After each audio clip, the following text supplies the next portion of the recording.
Ah.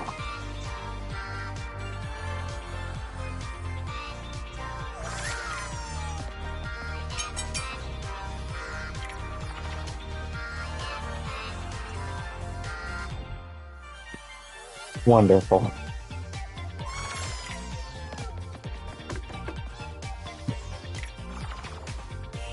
Okay.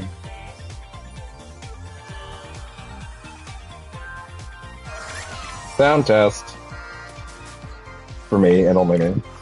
Eh. Alright.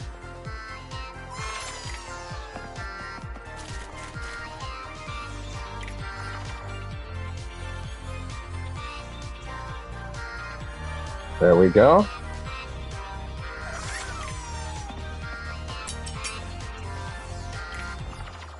All set. Link 1, link 2.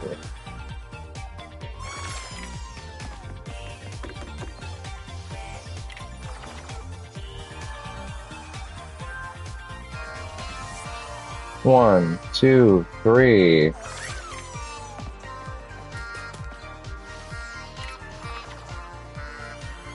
All set, I think.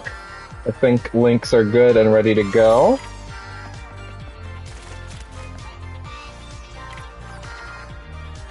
Okay.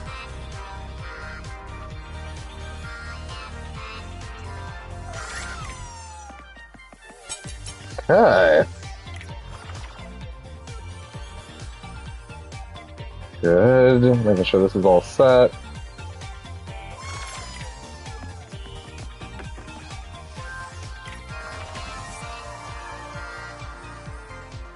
Sorry, just getting things ready.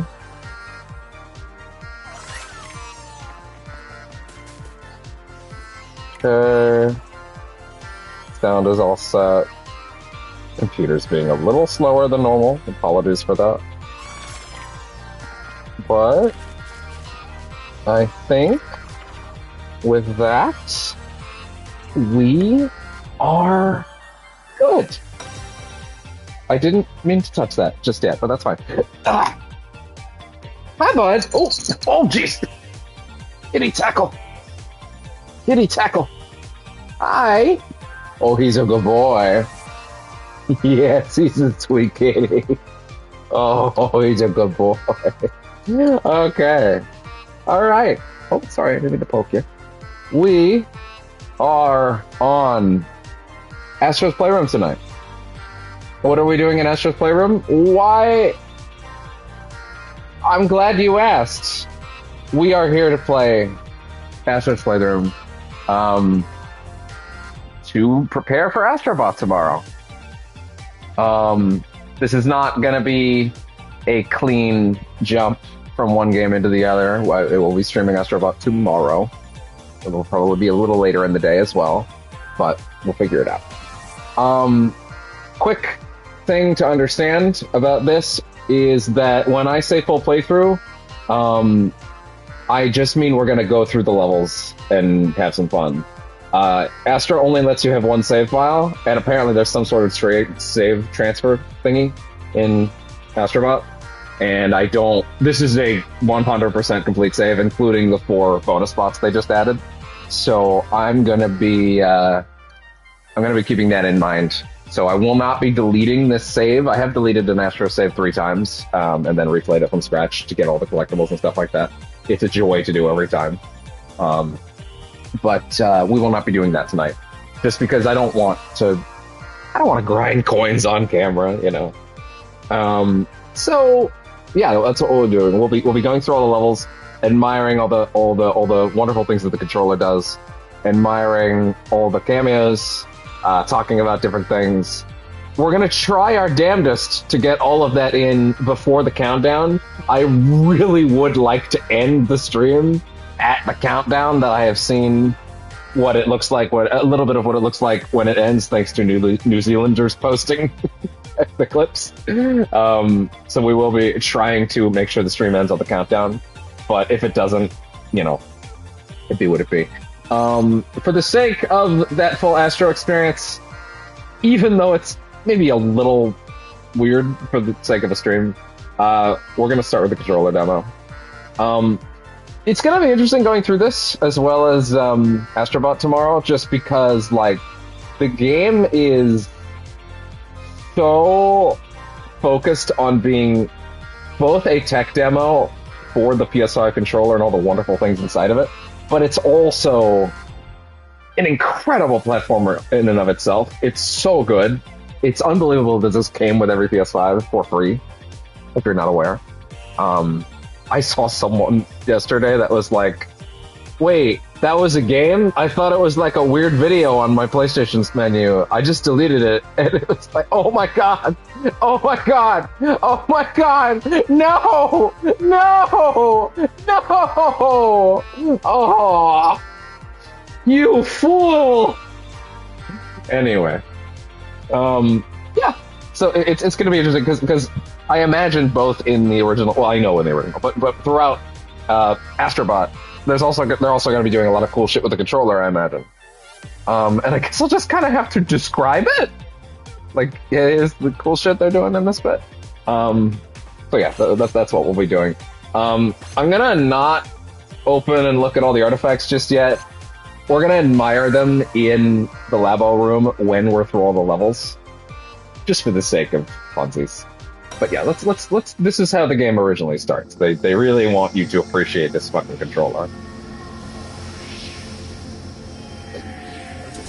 Am I getting a fucking phone call right now? wait, what did... That's so funny! I must have fucking... Wait. What? Dear God, I hope I wasn't actually calling. That would be hilarious. Did I fucking call the downstairs office? That's funny. Oh, that'll be awkward if someone comes up and fucking... You fucking butt dial us? What a silly way for this to start. My phone was lit up, so I'm like, what the fuck? I think I just sat on it. I don't think it was actually calling. It didn't say talk. What? That was stupid. Anyway, let's try that again.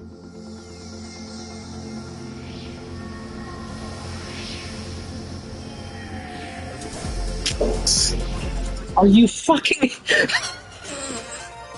This fucking stream is cursed already! 1 second! Jesus Christ! I'll explain what just happened in a second. It's not my fault this time! Oh my god, we're actually doing... Okay, here we go. Yeah, the sound must have went to shit real quick for a second. Yeah, that's because my pulsed earbuds just decided to randomly disconnect right then. Okay. Third time's the charm. Jesus.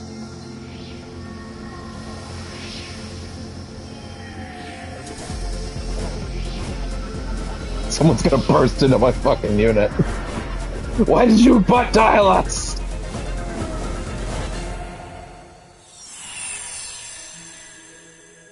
Introducing your DualSense wireless controller. This blanket I'm sitting on is fucking set up in a weird way. 1 second. I need to fucking fix this first. Why is this pulled out like this? I was comfy before I set this up. What the fuck happened? Oh right, this can't happen. Oh. Alright. Hi, what are you doing? There's no underside of the couch, bud. It broke. Oh yeah, my couch broke. My couch broke a week ago. You know, I sat on it and it just ka-chunk. And that's that. That's that, isn't it? Oh my god. My fucking TV. I swear to god, if you actually do... Oh, I was gonna lose it. It tried to open Alexa for the first time in a month. Now. Oh, this shit is cursed. Okay, anyway. Adaptive triggers. They really want to show off the adaptive triggers. So, yeah, this is the pressure and the resistance. Ah! And they have the feeling... They really have that feeling of the, what would I call the haptics? Yeah, like it is a genuinely incredible set of devices they have in this thing. For those that don't know how the DualSense actually works, and I mean, why would you? Unfortunately, a lot of games haven't really used it outside of PS5 exclusives, of which there have been an unfortunately small amount of. Like, it's pretty much just Insomniac. Like, I'm really trying to think about first-party exclusives. It's kind of just Ratchet and Spidey. Like, has there been anything else? Oh Returnal! What am I talking about? Returnal's fucking incredible. What am I talking about? I'm wrong. Returnal is awesome. Returnal is fucking phenomenal. I've never revisited it. I really should at some point.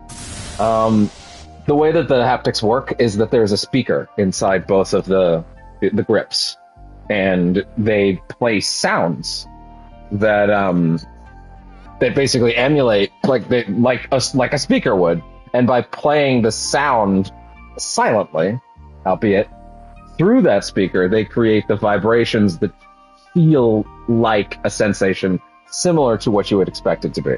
They use it in some very neat ways in this game, including when you're skating on ice in a way that really did make me feel the sensation of skating along ice, which is really impressive. I don't really think the touchpad's all that special at this point. I think we're kind of over this shit.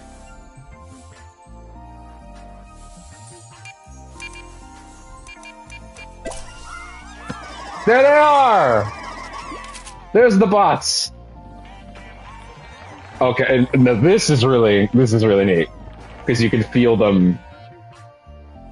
They poured a bunch of bots into the controller, and you can actually feel them fucking hitting the bottom. If I flip it, I feel them all rattling inside. I can shake them around. I can fucking feel them in there. And I can feel... The most impressive thing to me is the way that I feel them individually fall and tick down, like... I hope that's actually coming across on the mic. Like, yeah, it's really neat. It's really neat.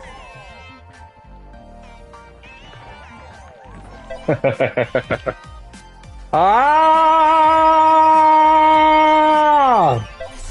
Microphone, and that's the controller down. It's a core part of how you're supposed to start this game. Now, once again, as I said, we're not deleting my existing save for this. We're just rollicking through the levels.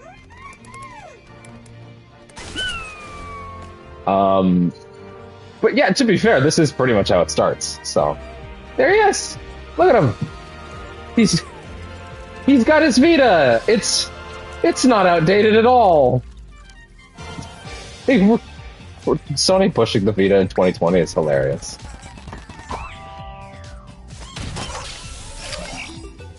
Oh, I forgot that you could get this here. Huh.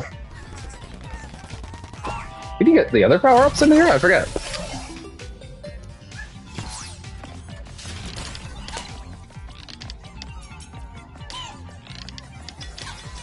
There you go. Alright, well, oh yeah, it's also got gyro.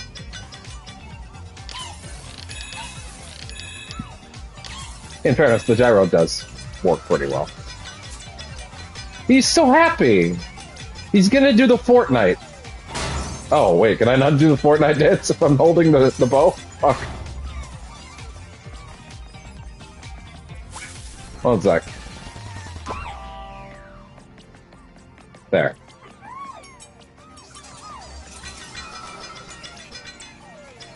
I am a Fortniter now. Wait, can I not do the dances while I'm in this area? Oh no, you can. But not while he's engaged with something else, I guess. Yeah, there's the Fortnite. I'm just calling it the Fortnite. Fuck. I guess I play Fortnite now, so I have to understand what this is. Do the Astro Shuffle, it's better. Yeah.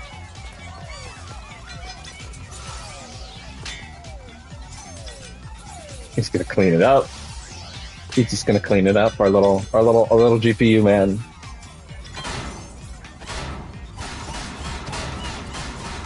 Violence! Fair enough.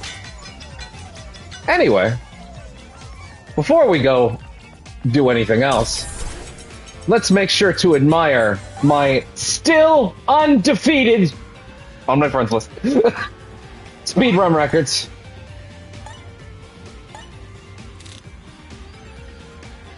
Fucking eat it, Shaquille.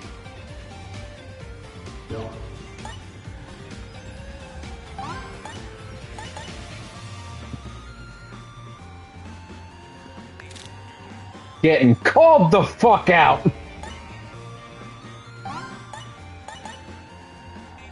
Just fucking immortalize that shit right here. Yes, I know that there are better times.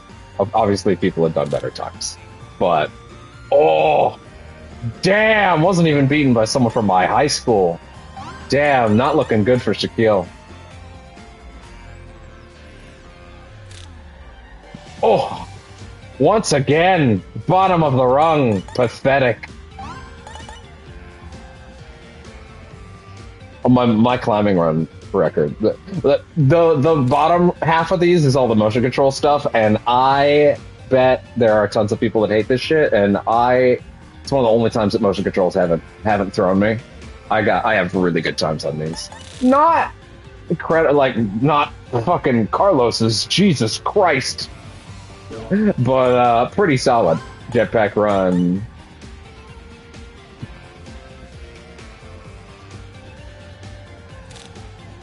Oh, 5-hole, pathetic.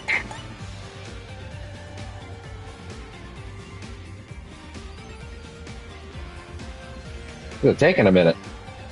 I guess it's because I'm streaming and the internet connection be what it is. 38-13.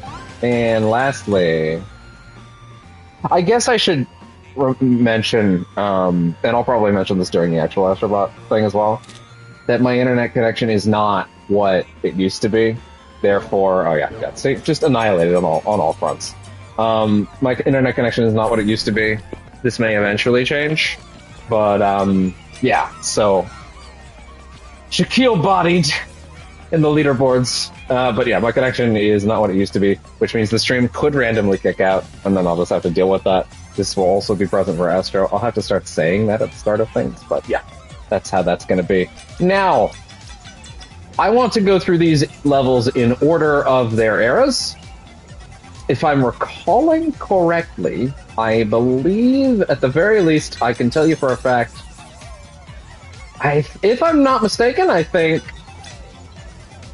it's PS1, PS2, PS3, PS4. Okay. Start at the Memory Meadows. Alright! We're astrobotting. Or we're playrooming, whatever you want to say. So yeah, like I said, all the collectibles are already done, because I don't want to do gacha grinding hours before launch. If I'd done this sooner, I maybe could have done that. But we're just going to be rollicking through the levels. Look at that! Look at that fucking PS1 cable. Oh, if you're not familiar with Astro and the music, it is just stupendous. Also, the gimmick, if you're not aware, is that the game takes place inside the PS5.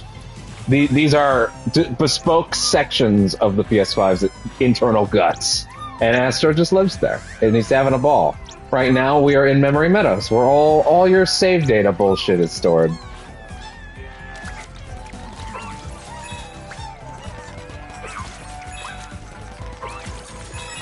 Oh, I also got all 4 secret bots. I might have said that already, but yeah. Flower!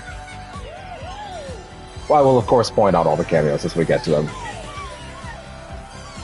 Well, man, we'll talk a lot. I never played Flower, actually. I don't know. I think I did play Flower. Oh, yeah. Maybe they'll update this animation to the PSVR 2.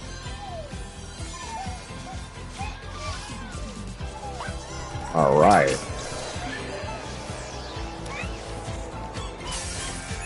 Alright. I'm being memory meadowed right now.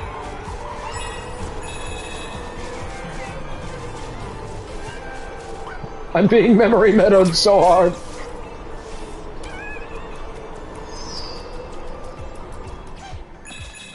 Look, it's Ape Escape. I totally wasn't about to say the wrong ape-related video game while I was walking the tightrope over, and you can't prove it because I didn't say it. I just realized, yeah. So they have this guy. He's just wearing like a little, like the siren from Ape Escape.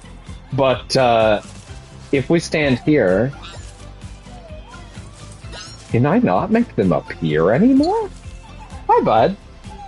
Oh, he's a sweet kitty. Does he want to explore the memory meadows?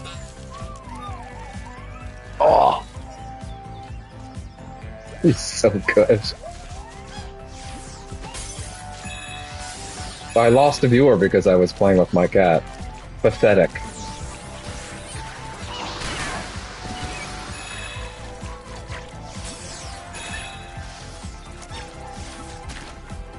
These guys are having a rough time down here. Why, hello there! That is one Sir Daniel Fortescue bot. Botascue? Medieval. So yeah, that's medieval. I like to think that the cameras and the people filming them are. This is what's happening inside the PS5 as it's rendering all your favorite games. It's just the little bots pretending, and then your console builds it out to look a little nicer. He's cradled around my neck right now.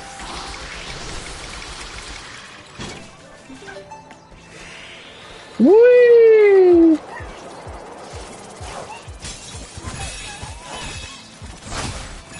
Oh! I was gonna jump and smack, but I guess not.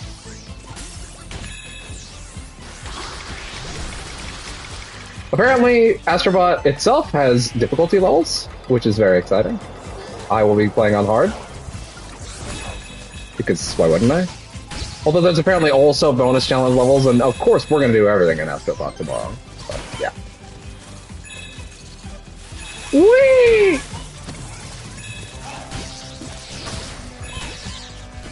This cat is licking the hell out of my head right now. It's Norman Reedbot! Bot beat? Oh my god, there is a tiny BB bot in there. Hi, Astro. He's laughing at his misery. Oh, they even have the little crabs.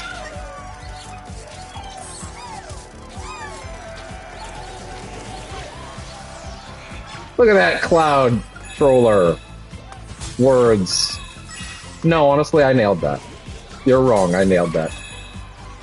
Tearaway. It's Tearaway. That game that Sam used to tell me was really good that I never played. And I believed him. I just never got to it. I'm sorry. I'm sure it was fine. Get fucked. Is it, like, weird or bad to say get fucked while I'm playing a game like this? Is that bad? Should I be, like, more family friendly right now? I don't know. Well, I just lost 2 viewers, so that might be my answer.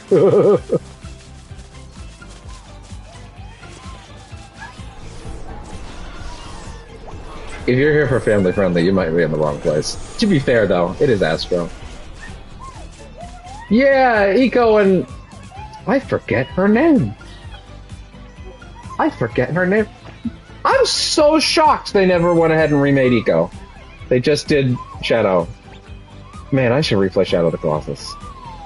It's been long enough. It's absolutely been long enough.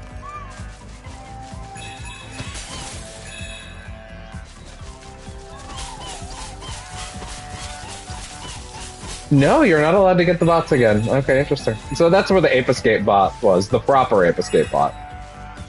Hot Shots Golf. Or another Sony golf game, to be honest. I mean, really, honestly, do you blame me? I think it's Hot Shots, though. It might help if there was a ball.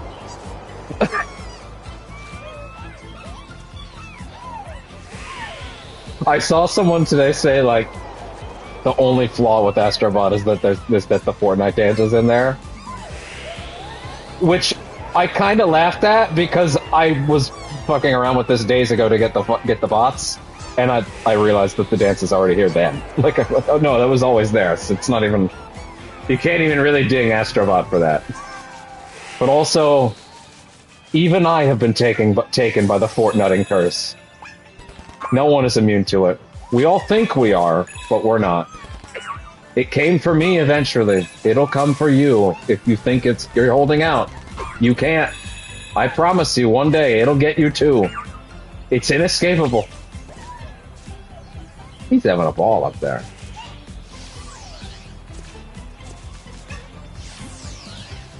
Fortnite is here to stay, whether any of us like it or not.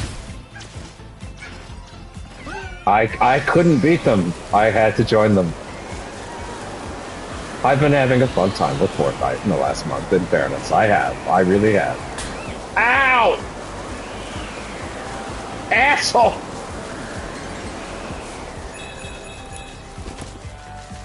Alright, here's one of my favorite things that this game does in terms of like features. Oh wait, 1 second.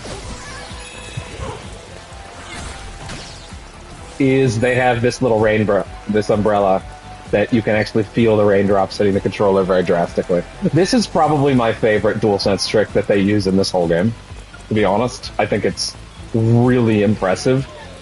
I think it's really cool. Also, Returnal did this. Returnal used this trick. I like to imagine that they probably also played Astro and went, "Yo, our game's full of rain. Can we do that?" Man, I gotta revisit Returnal. I gotta revisit Returnal. I never did everything in Returnal. I did a lot of stuff in Returnal, but I didn't do everything in Returnal, and that game was fucking awesome. So yeah, gotta come back to that at some point. But yeah, this is my favorite trick, and I was so happy they did it in Returnal. Returnal's the only other game I can think of that's a PS5 exclusive that like used the features of the controller in a way that I was like, ooh. Spidey did too. They had some cool ones in Spider-Man Remastered, and also Spidey 2, but it's not quite to the same degree. Okay. This is kind of weird and nondescript. I believe this is a Heavy Rain reference. I saw that be what it's said. Oh, no, wait, no. Okay, yeah, no, it is. The origami thing, yeah. It is. I remember seeing someone say, "This is the Last Guardian reference over there." I sort of believe that. It's similar enough. I could sort of buy it, you know. I love the raindrops felt in the controller. It's really nice.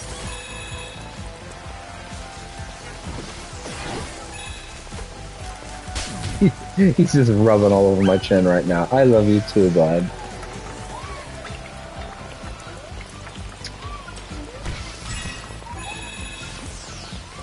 I need to brush his teeth. He's got bad breath.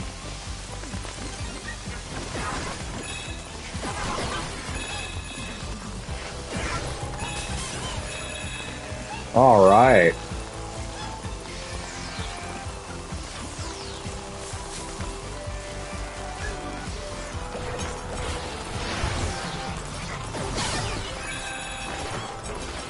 Hit me.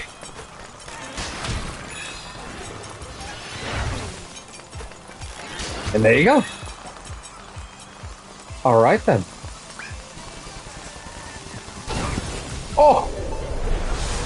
Ouchies. Wow! Higher and higher into the memory meadows. The fast lane fields.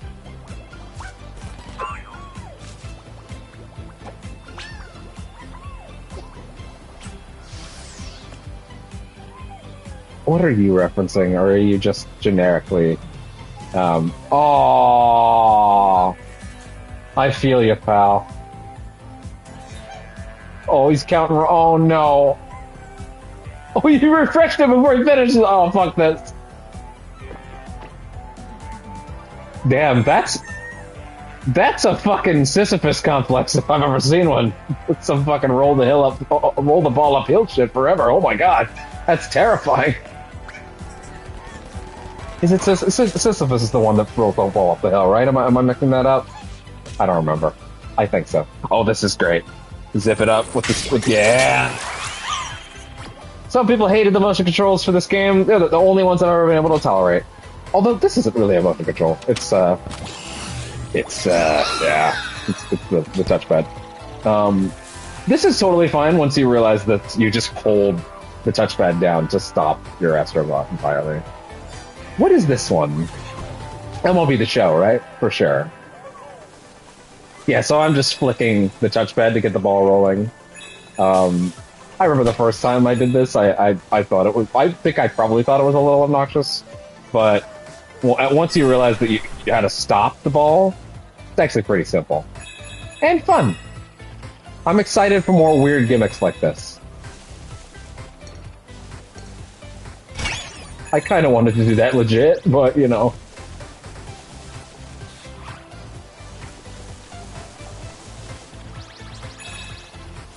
That doesn't do anything. Okay.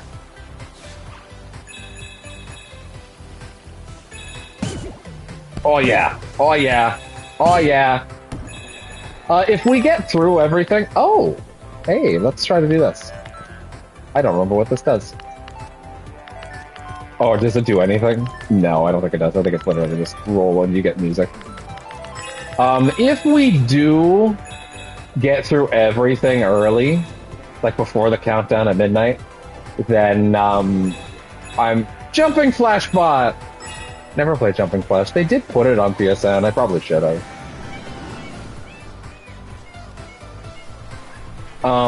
If we do get everything, I guess I'll just go try to beat my speedrun times for a while, you know? Just see what we can do. He's jumping! I don't know what Jumping Flash is exactly. I don't know if that game even has a story or a narrative component whatsoever. I don't. I have no idea. Sorry, it's been a bit. I just want to do a sound check. Sound check. We're good. Oh my god, I sunk! Wow. Yikes. Oh, let's go back this way. This soundtrack is so good. I'm so pumped for more of this shit. Dude, if there's even anything even half as fucking poppin' as the GPU jungle theme, I'll be so pumped. GPU jungle's gonna be hard to beat, though. I'm not gonna lie, it'll be really hard to beat. Ball rolling warning. Oh! You have to be going much faster than that. Holy shit, okay. Come here, you little... There! Once again, I remember this being a pain in the ass before I realized how to stop.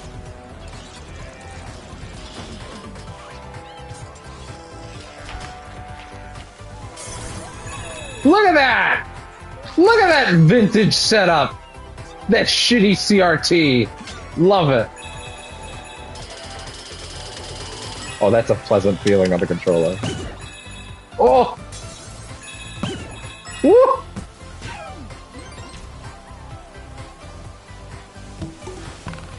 Oh my... What even happened? I legitimately don't know what happened, actually. It, like, collided with the other one and stopped me? Hey...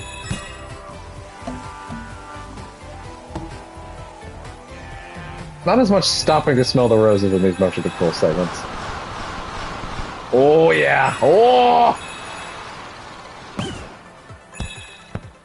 Oh! Oh, I don't know about this now. Am I going fast enough? Oh, I am. Yeah! Wow! Just fucking start screaming like a rabbit. Electrocloud! I wonder if there'll be anybody that feels kind of infamous up here. That was not good. Why was there no fourth Infamous game? What happened? Oh, right, Ghost of Tsushima. Which was uniformly excellent. I get it. But still. Man, I really wish that Sony had the capacity to let all their studios operate the way they let Insomniac, where it's like, those dudes have shit cooking. They had a project every single year, except this year. Since the PS5 launched, every year. They released 4 games since the console started.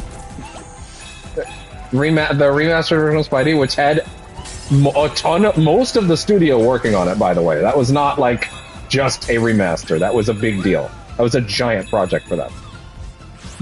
So that absolutely counts. And Miles, of course, and then Ratchet, and then Spidey. Spidey 2. Speaking of Ghost of Tsushima,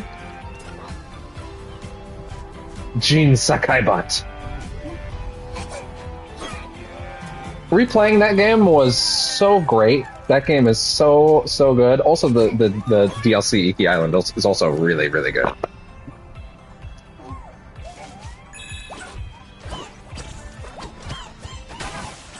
Oh my, what? Ah! Bamboozled!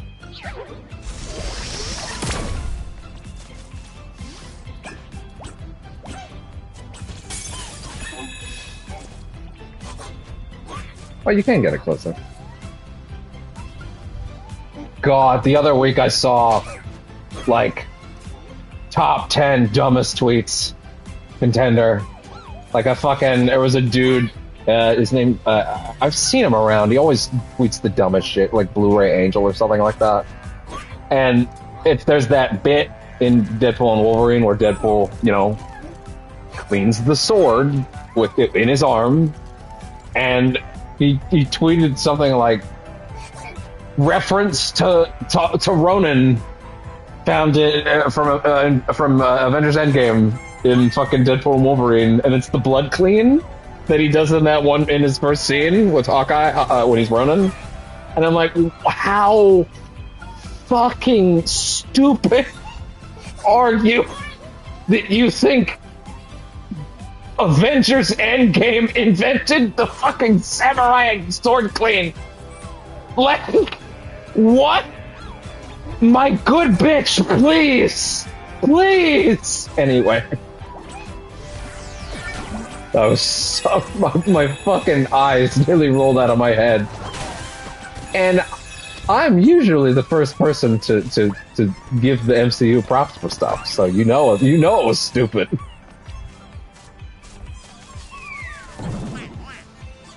I forgot about this.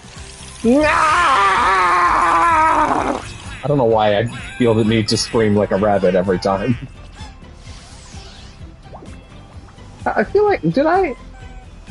Oh yeah, I did actually pass a cameo. That is...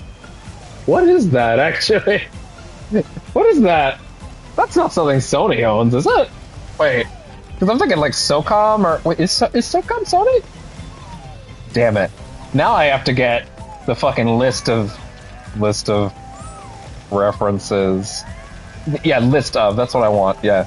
References, Astro's Playroom. I don't want to get any of these wrong, God forbid.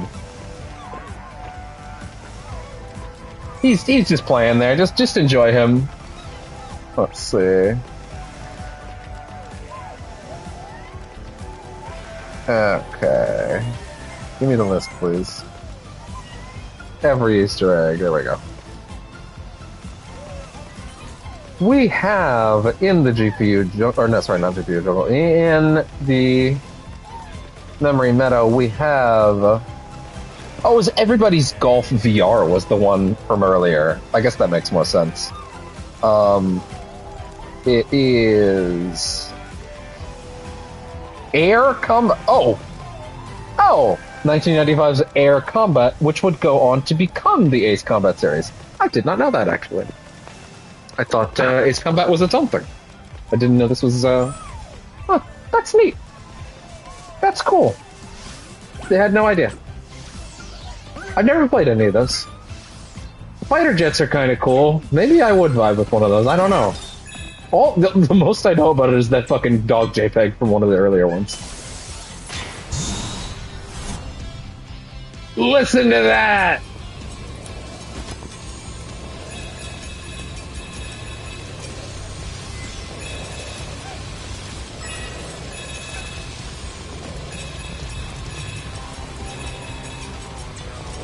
Yeah. Everybody's a little fucking scared up here. What is that he's cleaning his shit with? A PlayStation branded cloth? Is that a real thing? I'm kind of convinced everything in this game was a real product. And I mean, for the most part, it is, without question. Just I wonder if that also is. And this is, yeah, it's infamous. Cole McGruber. I know that's not his name. I bought the Infamous 2 Collector's Edition. You don't gotta worry about me. Also, I also have the CE for Second Son, although Second Son does not. Second Son makes me a little sad. I was so excited for that game, and I don't think it hit the way I needed it to, unfortunately. Probably why they didn't make another. No, not because I didn't fight with it, that's not what I mean. I just mean, they, it didn't seem to hit for a lot of people, as well as I wish it did.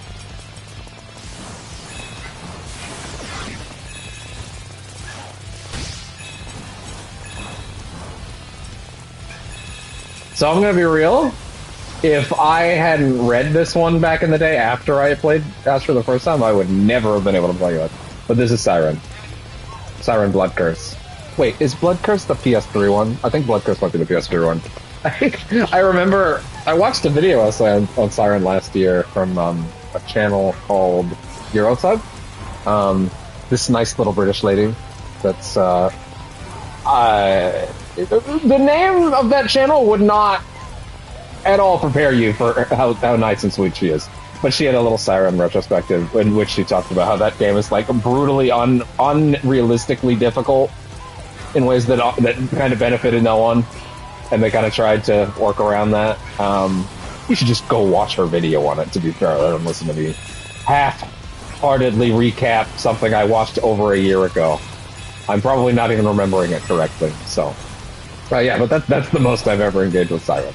There are some really cool things in Siren, though. They were really committed to that base tech, even on the PS2, which is, really, really impressive. They scanned in faces for that PS2 game, and it shows in a way that is otherworldly and neat as a look for back then. Look at him. Let me tell you something about Fortnite real fucking quick that I've been able to ascertain in the 2 to 3 weeks that I've been playing it after finally cracking. Nothing could have starts talking about Fortnite, my only viewer leaves. That's correct. You made the right choice. I have listened to Troy Baker talk about his acting roles over and over and over again for years and years and years and years and years. And I'm always curious what that man says, because while he may be a little pompous at times, he is clearly very passionate and has a very detailed work ethic, has a lot of very specific ways of interpreting his roles that I find endearing, right? He's a little clueless sometimes, but I don't think it's... I think it's genuine. I don't think he's artsy pompous for the sake of being an asshole. I think he's genuinely, he just cares a lot. But in all those years of listening to him talk about Joel or Booker or the numerous other characters that he's done over the years, I had no fucking idea he was John Fortnite until I actually played it. Bro, that would be his most consistent voice role ever. By default, he's doing lines for it every week. And I would guess has been since the game started. So, and I've never heard him talk about it once. And man, that's crazy. You don't give a fuck about the fact that you're John Fortnite at all, do you, Troy? You never breathed that shit anywhere. Never once did I ever see him talk about the fact that he was John Fortnite. And then I hear his voice coming out of him, and I'm like, there's no way. There's no way that this man, who cares so much about every role he does, has never even spoke about this shit once. Oh, he doesn't. Oh, this is his paycheck. This is what pays for his fucking mortgage. Like right there. Every week, Epic calls him up. I assume they probably record like a fucking like a season's worth of shit in one day or something like that. Second, my earbud is wrinkling up. Fucking Sean Fortnite. I was actually a little worried that I might be starting this at an hour in which it might be. By the way, I really appreciate all the PS1 aesthetic shit around here. It's all great. I was a little worried that I might be starting this a little too late, and that I might be coming in at a time where I won't be able to get everything in. But given how far in we are already, that's clearly wrong. In fact, we're probably going to be running those speedrun levels a lot.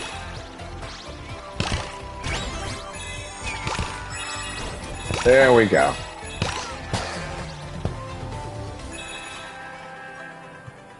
So I gotta tell you, since I moved, like I had... Funds are preciously little. Thank fuck for the fact that I prepaid for Astro months ago. On Amazon, mind you, it's a physical copy, but like I put prepaid shit on it in advance because I wanted to lock in a good price and see if I got a little savings. I did. So technically I only had to spend $10 this week, which is good because I got money last week. But pretty much all of it is dry because I had to restock cat supplies. So, yeah. Games are gonna be... It's gonna be a lot trickier over the next while, I gotta tell you. I do have several big streams planned. Obviously, Astrobot is the first big one. Episode Igus we'll be doing next week. That's a sizable piece of content. I can say on stream right now I plan to do Metaphor Refantasio. That's a decision I came to recently. Sonic X Shadow Generations is something, if I can finagle the cash, I have calculations for how to make this shit work. Then that's high on my list. I need to make sure that Dead Rising Deluxe Remaster also happens. I will say, won't be on original release because I want a physical copy, and that's not until November, and I cannot afford to double dip on anything anymore. It's just not realistic. So that will be in November, but that's okay. That's okay. I need something to be excited about in November, for the love of God.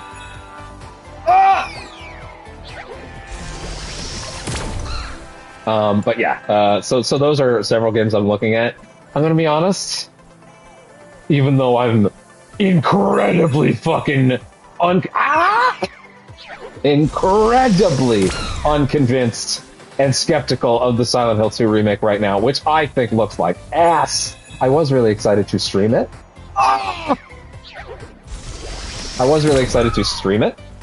But it's really hard for me to justify spending money on something that I think very strongly will be bad. I think best case, I will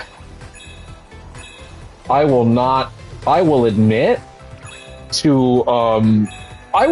freely to being willing to exploit the system if it is afforded to me.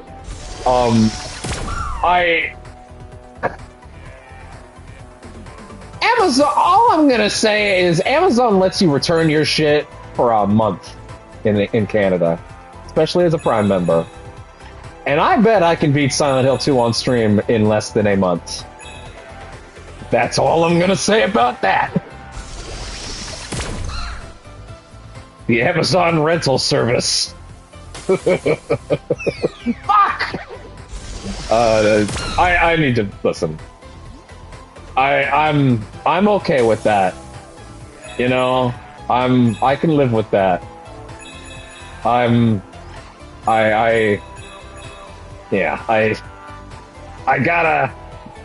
want to stream it. I want my reaction to be cold. I want to watch Pat stream it as well, for obvious reasons. But I want my initial take on things to be fresh, and Silent Hill 2 matters a lot to me, so I feel like I have an emotional responsibility to do it. I just don't know about a financial one. No, that's the trickier part. But who knows? Maybe I'll give it the old switcheroo. Several places have very good policies on returns. Even GameStop will let you return something if you bring the receipt back within 2 weeks, and I can be better before 2 weeks. I'm not worried. So I can do that. Maybe, give myself a little, a little reimbursement. I don't know. We'll have to see. At that rate, I could do it for everything. I kind of don't want to exploit that too much. I kind of don't want to do that too much. Kind of something I would only really consider doing for something like that, where I'm like actively I feel actively resentful that they're making that game in that fashion. So, I would only do something like that out of spite. And I feel pretty spiteful about Silent Hill 2 Remake right now. I paused this for a reason, just because I wanted to finish my thought before we let this go, because what you're about to see is just magic. So I gotta tell you, the first time I saw these screens, every one of these stages, these bundles of 4 stages, ends with I guess you would call it a tribute to that console era's sort of boot up screen, I guess. And this is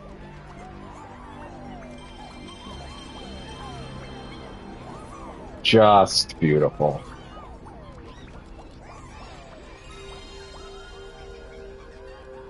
I feel like other than just, that, you could also throw in oh wait, listen to that. You could also throw in a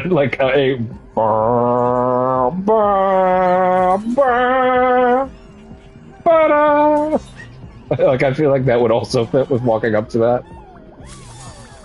He's all bouncy on the clouds. Sometimes you just need to choose violence. Yeah, standing inside the PS1 boot menu is it's really neat. Rage! Wait a sec. Fucking blowing out the mic. Listen to them!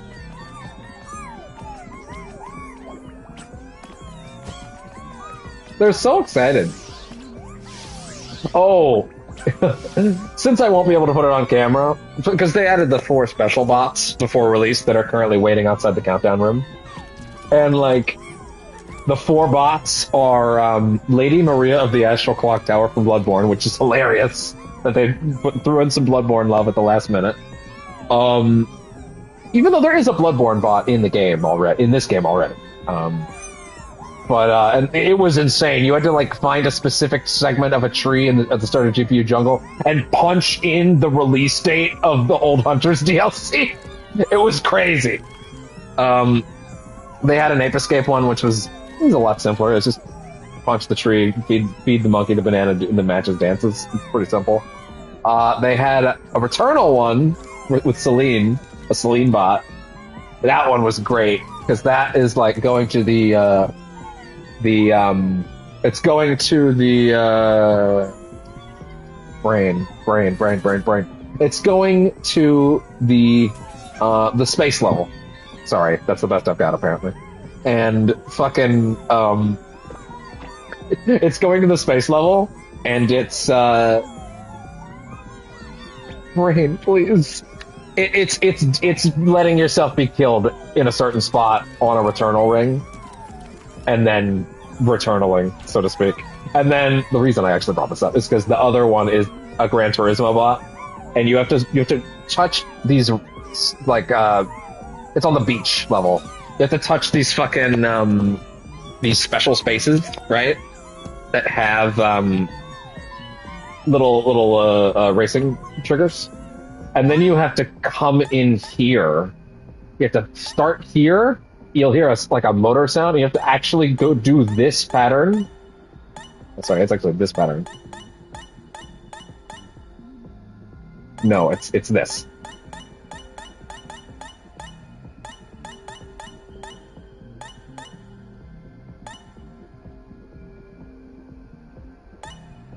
No, and then it's it's here, then here. Yeah. It's really neat, and then it acts like you finished the race. Real quick, let's just quickly acknowledge the artifacts that were in this particular stage. The first stage of Memory Meadow, and we'll see all these when we go to the labo later. But again, I'm not collecting these as we go by, so let's talk about them. The collectibles in the first stage of Memory Meadows is the PlayStation 1 controller, minus the dual analogs. It is the PlayStation mouse, which I didn't even know about that one. It is the PlayStation memory card. Is that the UMD? No, I think it's just the disc. Then it was the PlayStation. Oh fuck! What the fuck is that one called? It's like a little screen that you can plug in to like play it slightly on the go. It looked cumbersome. I never touched one of those. And then I think it's like a Wi-Fi adapter. And then lastly, it was the PS1 controller with the sticks, and then the sort of like weird little Tamagotchi thing, and of course the PS1, which we'll head upstairs and grab now. Standing inside this, I gotta tell you, it was standing inside this thing is kind of magical because it's just looking around and it's like, yeah, you're inside the PS1 boot up menu. It's really neat.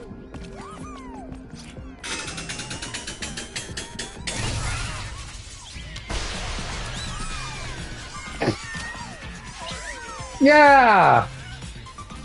3-dimensional Big Bang! Pop that bitch out! Stop it, you're gonna break it! Ah! It's almost like there's a little eyeball in there. Look at those fucking... What are they called? The RL... What were those fucking cables called back? They were just component cables, was it? I don't remember. It's been so fucking long since I touched one of those things. Like, God. I remember plugging those things in like every other fucking day. Jesus.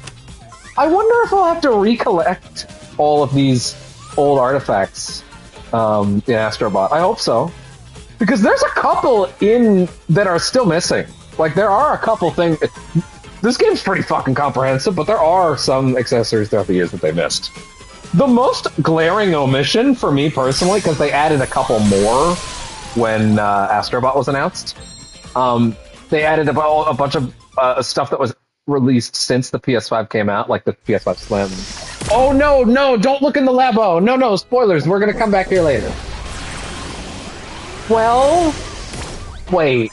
Do you think I'd be able to...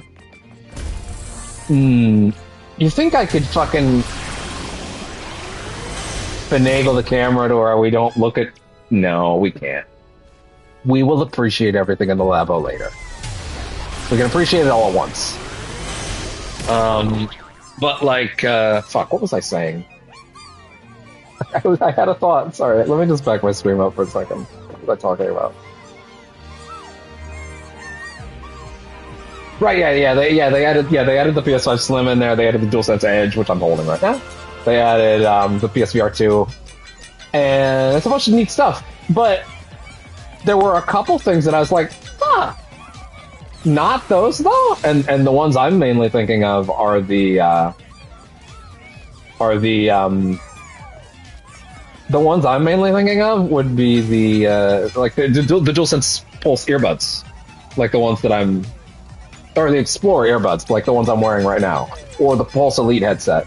I thought that was really weird because those things were brand new and those weren't added in. Man, see, I kind of was thinking that I should do this PS1, PS2, PS3, PS4, but then I actually realized it's actually not ordered that way. It's actually, that's PS1, that's PS2, that's PS3, that's PS4. I think. Is it? Is that PS4? Hold on.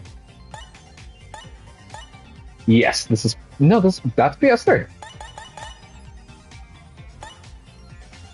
PS2, yeah.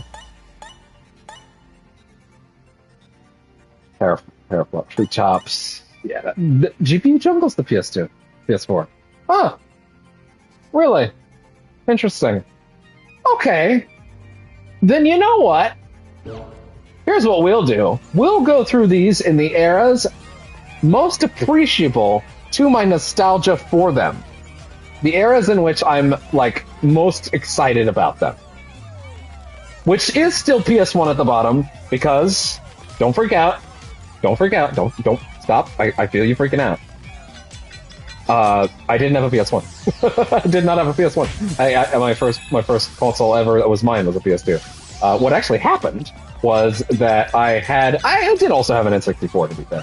I lived with a crappy, my mom ended up with a dude who lived in St. Catharines, Ontario, and he had a son. I probably shouldn't give names, but he was a prick, and he tortured me every day. And he was like an evil person that like abused the shit out of me. And the relationship went so poorly, including his father giving me a forever life-crippling food disorder. That was fun. And has continued to rock my life all the way up until my current living situation. And the people here, you know, you can send him the fucking bill. How about that? Anyway, but basically, that shit ended so poorly that because he bought him a PS2, right, for like his birthday or something, and I played on it occasionally, right? And then when my mom separated from the guy, viewers rapidly leaving as I tell such a traumatic story. That's fine. Fucking basically it was so traumatic and terrible that his dad basically while we were leaving said, "Hey, I feel like I need to make this up to your kid," like me, like said to my mom, "Need to make it up to your son. I'm giving him the PS2, the one that was his son's, because his son was a terrible asshole piece of shit, and he cost him, you know, someone he clearly was emotionally invested in, and sucks to be him, but I loved my PS2 because it was fucking my PS2 after that day." And yeah, so that was my first console in a literal sense. And yeah, so that's what that was. And so my nostalgia is mainly rooted in the PS2. Hey, real quick, let's quickly appreciate oh, look at that depth of field. Let's quickly appreciate that once again, like I said, we are inside of the PS5 right now. Really appreciate that. Because it's easy to forget until you actually look up. But yeah, we are currently inside this thing. It's a live feed, one might say. But yeah, so all my PS2, my nostalgia is rooted in the PS2. So I have none for the PS1. I did play PS1 games backwards compatible wise. Like I played Spyro, I played Crash. It's funny thinking back on the fact that I had a PS2 that I was mostly playing PS1 games for a while. So I guess I do have nostalgia for the PS1 to an extent, just not the machine in any way at all. But yeah, so that's kind of what that is. And after that, I would say my second most nostalgic one would be the PS3, because third most nostalgic one, I guess would be more accurate, would be just because I don't have a lot of fondness for the PS3, unfortunately. I loved my PS3, but I largely played 360 that gen, as I think most people did. Thank you for playing! We are now in the coolant springs. The PS5 is built with a ridiculous cooling fan that I'm sure needs to be cleaned on my unit relatively soon. Yeah, it probably does. They're gonna announce a fucking PS5 Pro any day now, and I'm gonna weep. I'm gonna just fucking weep. Well, technically I do have a big sum that I could dig into for an emergency, but it's kind of an emergency sum. Would that be irresponsible? Not if I promise to put all that money back later. I don't know. Maybe we'll see. But yeah, I don't know. Here we go. Yeah, the PS5 is built with a ridiculous cooling fan that keeps this fucker quiet, keeps it happy, and we are currently inside of it.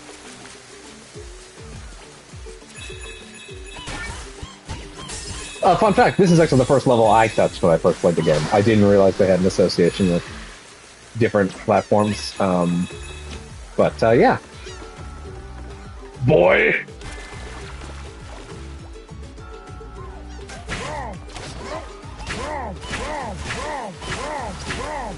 That does sound like Judge.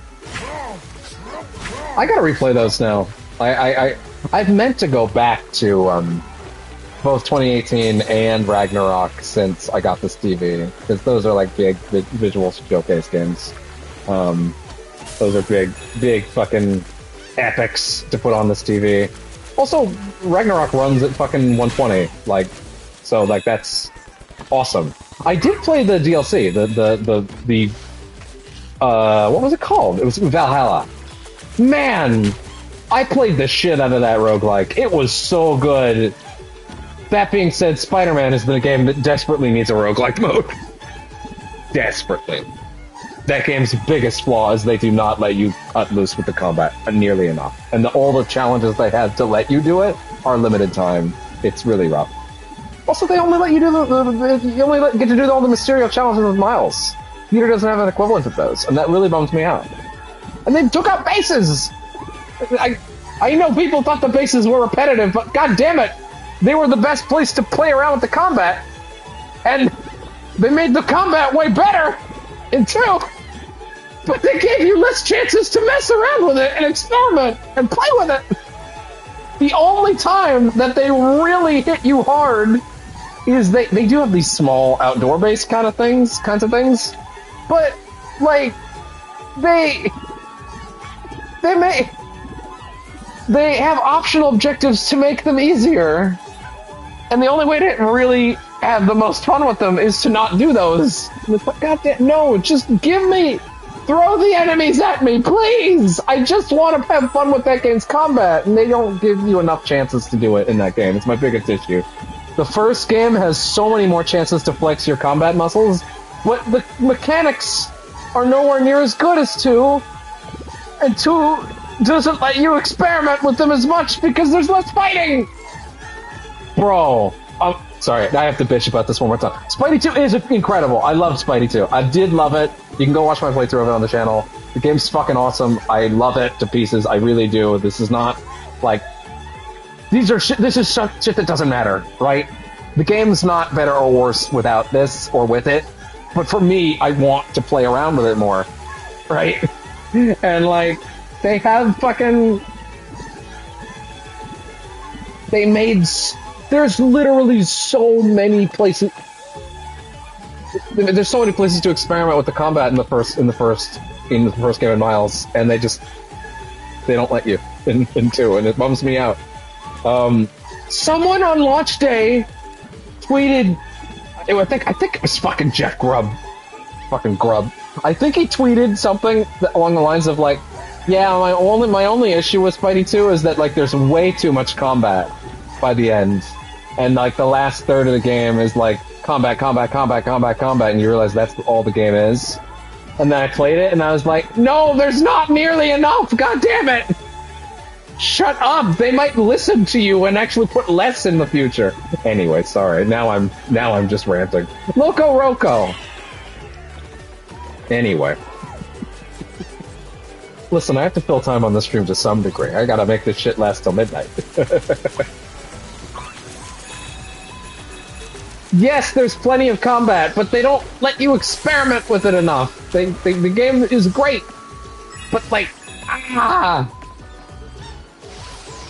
this is a small thing for me. I really wish I could play free roam at the end of the game without the symbiote enemies.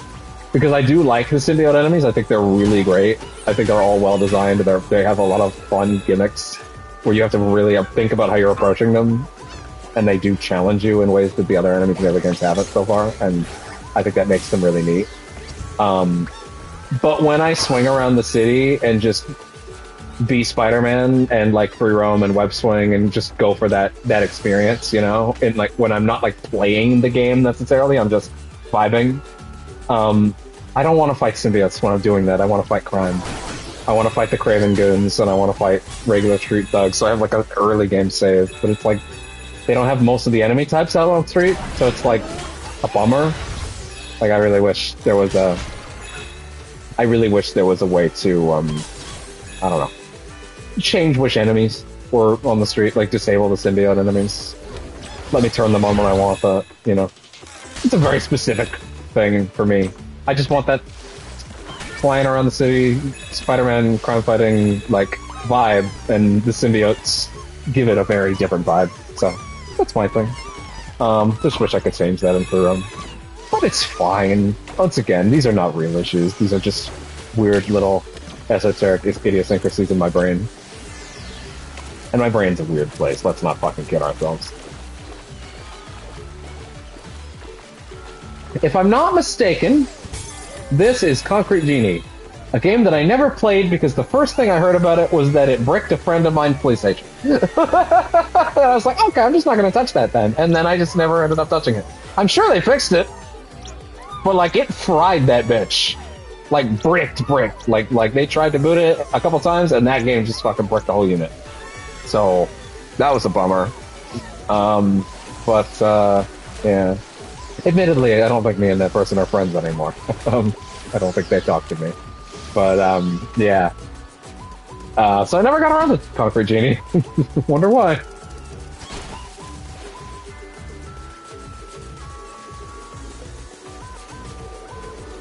How do you turn this off again? I actually forgot. Oh, you don't. You actually just go through. Have I forgotten any? Any bot types? No. Okay, I think we're all good.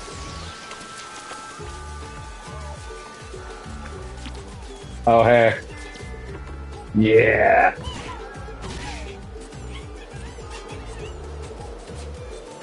He's big.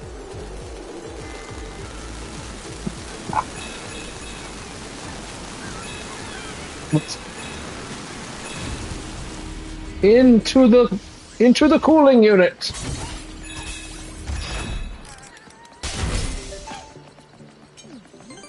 Rubber ducky.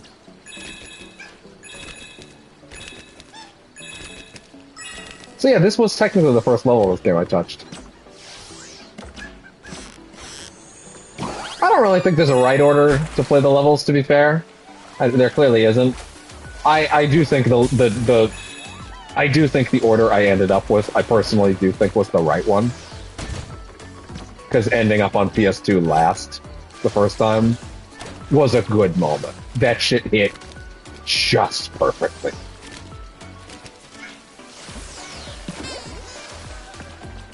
Yeah, my nostalgia for the PS3 is mainly like, hey, Fat Princess. Not Fat Princess, to be fair. Definitely not on my list of nostalgic things to the PS3. It's funny, the most fun I had in the PS3 era, this is gonna sound bad, because this game was not incredible or beloved, and you know what, with good reason. I played the shit out of PlayStation All-Stars. But to be fair, I played it on my Vita. I played it on my Vita, not the PS3. So, like, yeah. Man, let me tell ya, I was hype as fuck when Isaac Clarke got into fucking PlayStation All-Stars back in the day. That was a moment for me. I was so happy. And honestly, he played great. I really do think that. I think they did him a great service. Unfortunately, the problem was that game was PlayStation All-Stars. And that game had issues, to say the least. But yeah. Unironically, though, PS6, PS4 Pro, or PS5 Pro, whatever it ends up being, Sony should absolutely do a PlayStation All-Stars 2 now. The time is back. The time is here. We've circled around to a time where they have enough IP. Even though there was that really insane quote yesterday, where like one of the PlayStation CEOs was like, "We just don't have enough IP that we can use," and it was like, "You made a fucking mascot platform fighter in the PS3 era. You guys have way more IPs now. Are you're out of control? That's insane." ridiculous. Also, while I will admit, Sony does not fucking hoard their IP graveyard to anywhere close to the degree that Microsoft does, where Microsoft doesn't just, you know, keep all of their old games in a treasure trove and not touch them like Sony does, although they are doing better with the PS Premium initiative now. Fuck's sakes, they put up the Time Splitters trilogy last month. Crazy! I still need to actually play it, to be fair. Again, I played it back in the PS2 days, so that I really do want to revisit that game. Apparently they're adding trophies at some point, though, so I feel like I should wait. Because I don't know if I'll play it more than once. But, like, listen, I'm not going to sit here and say Sony isn't also very guilty of not just, like, keeping their fucking games and, like, yep, we're just going to sit on Spyro and Jack forever and never again. Ratchet is the only one that gets to squeak through. Or, like things like Vib Ribbon, or even Jumping Flash. Like, they have a shitload of things. Ape Escape. So many. You know, Sly, again, fucking Killzone. I don't actually, Killzone, to be fair. I think Killzone's gone because Guerrilla just doesn't want to make Killzone anymore at any cost. I think they're way happier making Horizon. Although, I do think they might be going a little hard on it, considering they're currently making, like, what, 18,000 Horizon games, and none of them seem to be, you know, Horizon 3? Like, yeah, apparently there's a fucking Horizon 1 remake still cooking that they still haven't announced. Like, I can only hope that they canceled that when they saw people reacting to that. Like, why? Admittedly, the unfortunate reality for why that is because Horizon is the highest selling PlayStation game of all time, if you're not aware. Like, actually go look at the units sold. It's lifetime. It's not even close to anything else. And that's for Zero Dawn. I think Horizon, personally, is a pretty bland game. I feel like it doesn't really do a whole lot to differentiate itself on the back. But I am clearly in the minority on that. That game popped the fuck off for a ton of people. I hope it's not just because there is a woman, because while that is great, and I'm not gonna sit here and be that guy that's like one of those fucking Luddites that's like, the wolf, it's killing me! These fucking losers. I do feel strongly that, like, Aloy is an incredibly bland protagonist, and she is probably doing more harm to that franchise than good, to be honest. I think that franchise would probably be in much better hands if they took her out of it entirely. To be fair, though, I also played that Horizon VR game, and I thought it was pretty good. But the guy they had as the lead of that was also pretty bland. So maybe that's just the franchise. I don't know. Maybe Horizon just is bland. Which is an insane thing to say about a franchise that is backed by robot dinosaurs! Which is, by default, the coolest thing ever! How did they do that? As I scream, oh no! There were other things there I wanted to see. Sorry, I'm gonna run it back. I get a viewer right as I start screaming and they leave. I don't want to miss anything. But, like, I don't understand, man! Horizon is like... It shouldn't be as bland as it is. It has giant robot dinosaurs! It's the elevator pitch! It's like... It should be an automatic ticket to the coolest thing ever! And, like... To be completely fair, I played Forbidden West. Here's the thing. I liked Zero Dawn. I liked it. I didn't love it. I thought... My thing with Zero Dawn was Aloy's a little bland, but you know what? If they're going to keep going with this character, I totally believe that they can, you know, wring a lot of character out of her next time. You know, I genuinely believed that. I was like, hey, you know what? She's maybe not the most compelling character that they've ever had, like compared to even compared to Ellie in Last of Us 1 or 2, which I have a lot of feelings about, like everybody else does. They're probably the same feelings everybody else does. I don't hate it as much as I initially did after going through it again for the remaster. I will admit that. Admittedly, the best part of that game now is the fucking roguelike. Like, not even the campaign. Like, you fucking finish the game now and you get a splash page that says, "You did it! The cycle of violence is over. Now relive it forever in the new roguelike mode." But my thing with Horizon was just like, yeah, you know what? It's fine. It's their first. Zero Dawn is the first attempt. Next time they can dig more into the characters and stuff. I never played the DLC for the first game, the Frozen Wilds or whatever. I never got around to that. And I was pretty resolute in that, like, yeah, it's fine. They can build on it next time. And then I played Forbidden West, and man, that game's not great. That game really dragged down my feelings on that franchise from really cool stuff here, like where they're going with it. Let's see them build on it next time too. You know what? Actually, I don't even know if I'm gonna bother with 3 when it comes out. Like it put me off that bad. I was really. It's funny because Forbidden West starts with a hook that's really neat and interesting. Dude Raider, Uncharted and Tomb Raider, I guess. The game starts with a great hook that really floored me and had me excited. And then I feel like they just kind of drop it. Or no, they don't drop it, but all the spacefaring people are really cool when they show up, and that made me perk up, and they just go nowhere with that. And then they sequel bait, and it's like, oh, great. And by the way, let me tell you something right now. When I fucking finished Horizon Zero Dawn, or Forbidden West, I was complaining to my friends that, like, doing a cliffhanger ending on this one after what you just set up, which is literally a Mass Effect 3 style teaser, like, it's just the Reapers are coming, and it's like, okay, I get it, but my problem is that game's not going to come out for 5 to 6 years, and my friends were like, yeah, but, like, you don't know that, like it's gonna be sooner than that, right? Whatever, you know, the game's big, it's popular, they're gonna make another one, and I'm like, probably.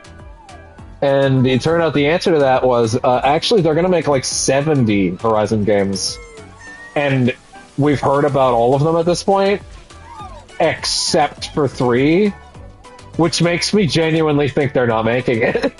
Like, they're too busy with the MMO, the apparent remake of 1, and a bunch of other shit.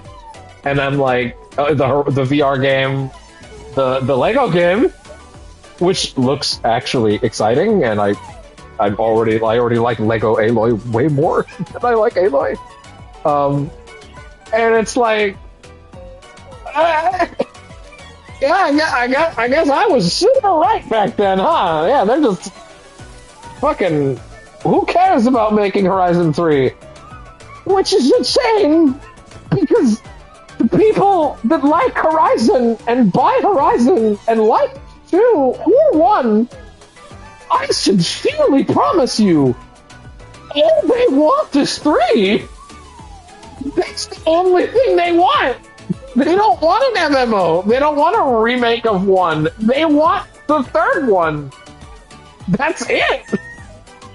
God damn it. Like, that's all they want. It's really not complicated. I don't know what the fuck is up with Sony. The Jim Ryan era was rough. It really was. I do have a lot more faith in Herman Hulst, though, so far. Obviously, we've yet to see his true tenures, like, you know, his tenure really play out yet. But he's a much smarter guy, you know? Like, he's the one that basically took The Last of Us 1 remake from a disaster into a, okay, whatever. I would have probably canceled it, but it was a smarter idea to go, okay, this is shaping up terribly. Let's just ship it off to Naughty Dog and let them fucking finish it, right? So they can do it right, you know? But other than that, it's like, okay, yeah. Hi, Snake! I don't remember if I ever noticed this before, that they're calling him Solid State. As in the Solid State drive. I don't think I caught that before now. That's actually really funny. When the fuck is Zelda coming out? Because they keep talking about it like it's still this year, but like they really should have fucking announced the release date by now if that was the case.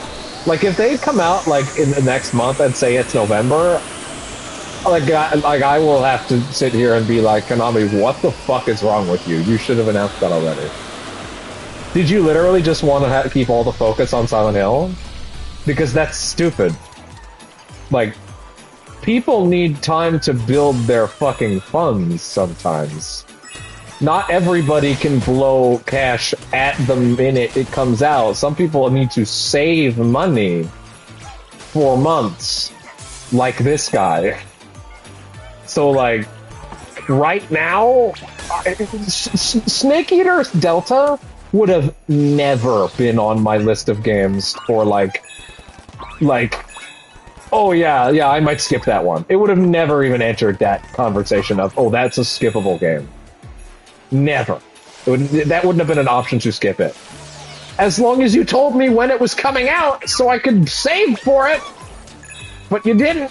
If it does end up being in November, if it's early next year, then that's fine. Yeah, they have the snow, the snow feeling on the controller. Yeah.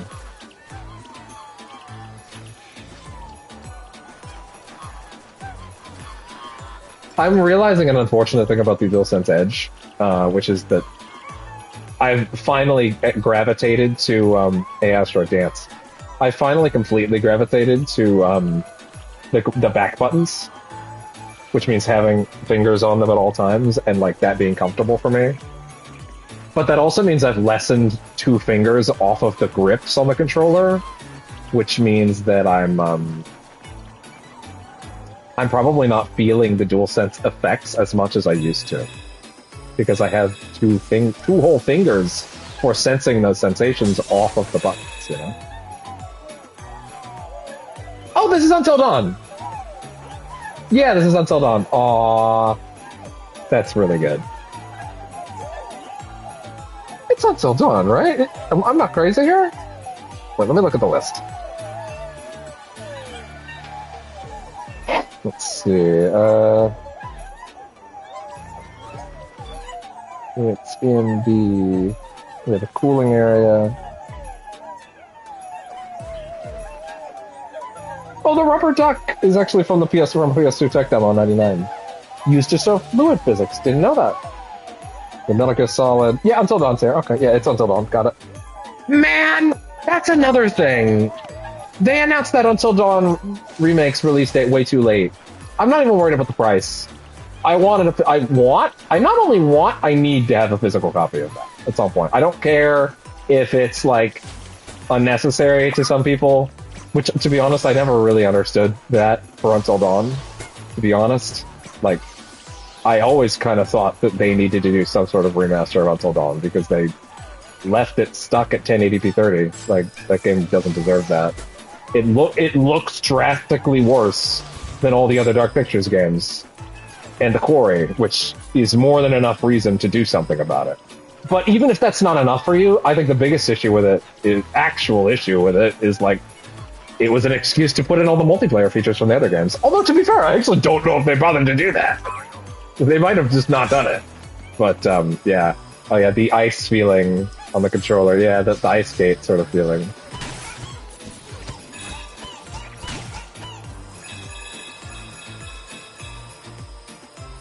That ice skating feeling is really nice.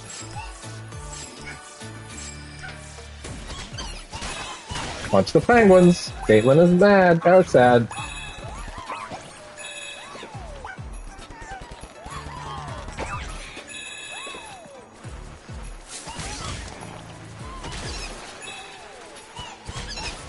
Oh my god, just beating the shit out of that penguin. Yeah. I'm so excited to see what we get in Astro. I wish I'd played all of Astro's VR on stream. I do have an Astro's Rescue Mission stream on the channel, and I've actually put it in the playlist for the Astrobot playthrough. But yeah, it was not a full playthrough. I did not play the whole thing on camera, and I kind of wish I had. It would have been neat. Because I'm gonna be real, Astro Rescue Mission is actually a better game than this. It is.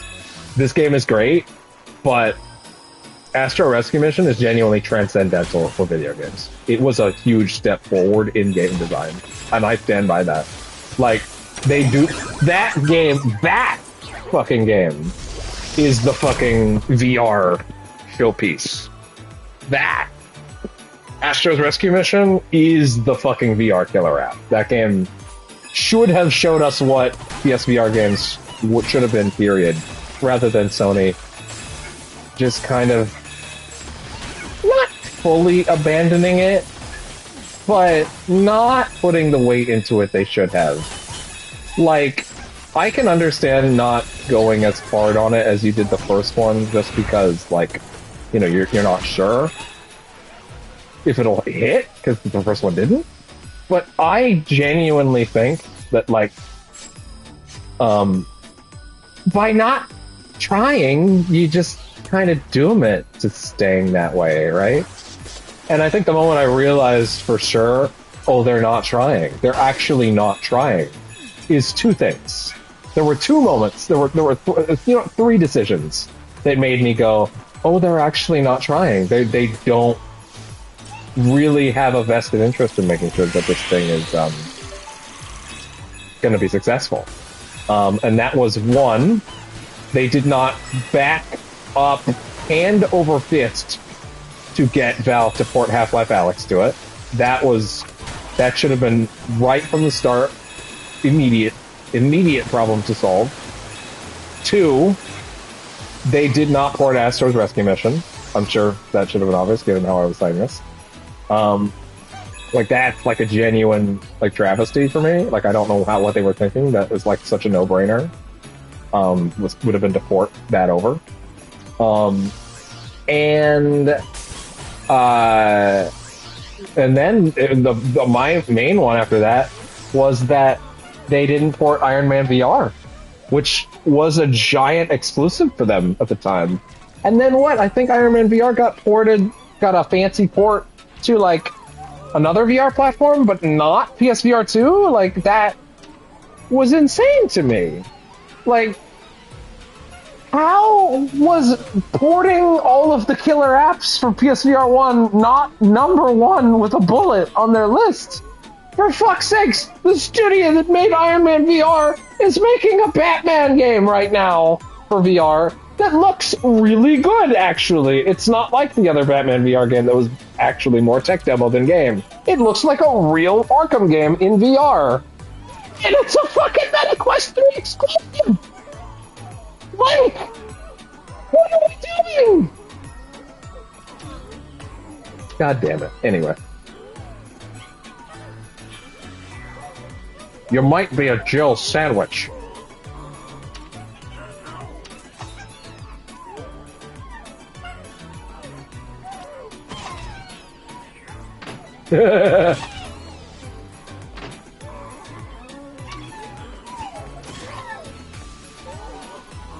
Zambos don't care. I'm gonna inject this thing into me and give myself 47 more eyeballs.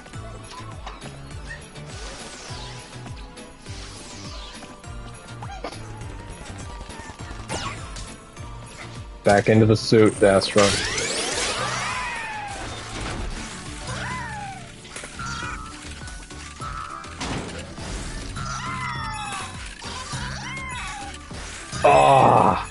I'm glad I've had a bunch of things to talk about during this stream, because, yeah, I really need to fill this out to get to midnight. Oh, that's one thing, because we just did Resident Evil, right? I will say, admittedly, this is kind of on me. I have not gone and done Resident Evil 4 in VR, which I was so excited to do. So excited to do. And that's on me. That's on me. I did play a session of it, I streamed it, but I didn't go back to it after that. Now, to be fair, my old house was not conducive to VR, and I had to accept that at a certain point.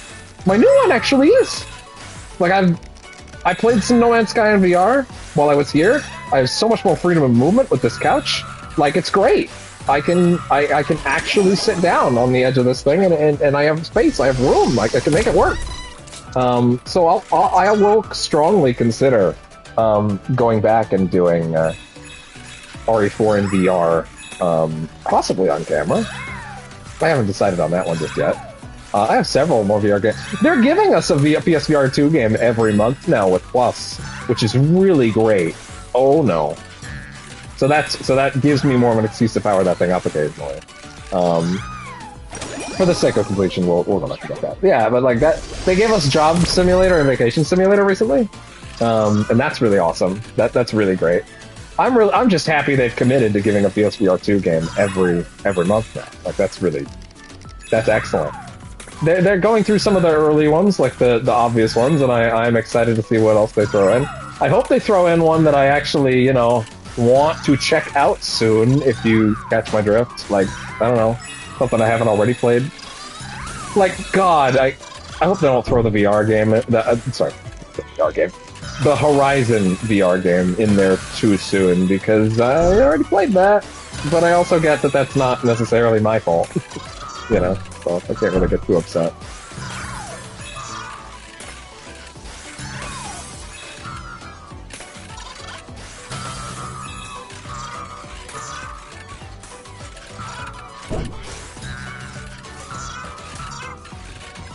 I want to break these. I want to break them.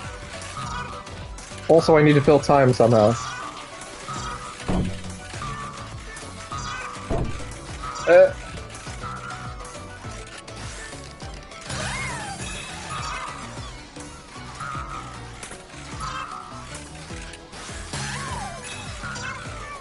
I don't remember what happens if you do. Oh, there's literally nothing that happens if you get all these.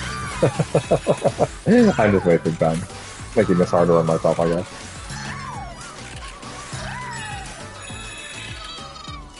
What are they doing in there? Resting from the sun.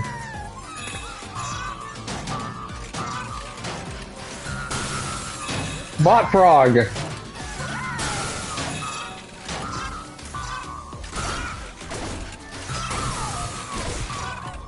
Oh, dude, I'm so pumped for tomorrow.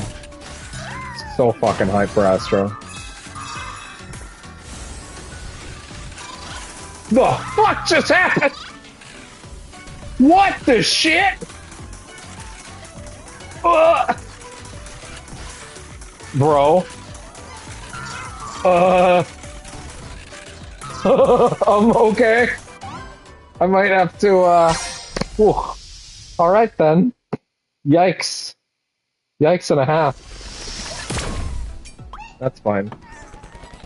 Anything that makes the stream take a little longer is to the good, because, again, I want this to go a little.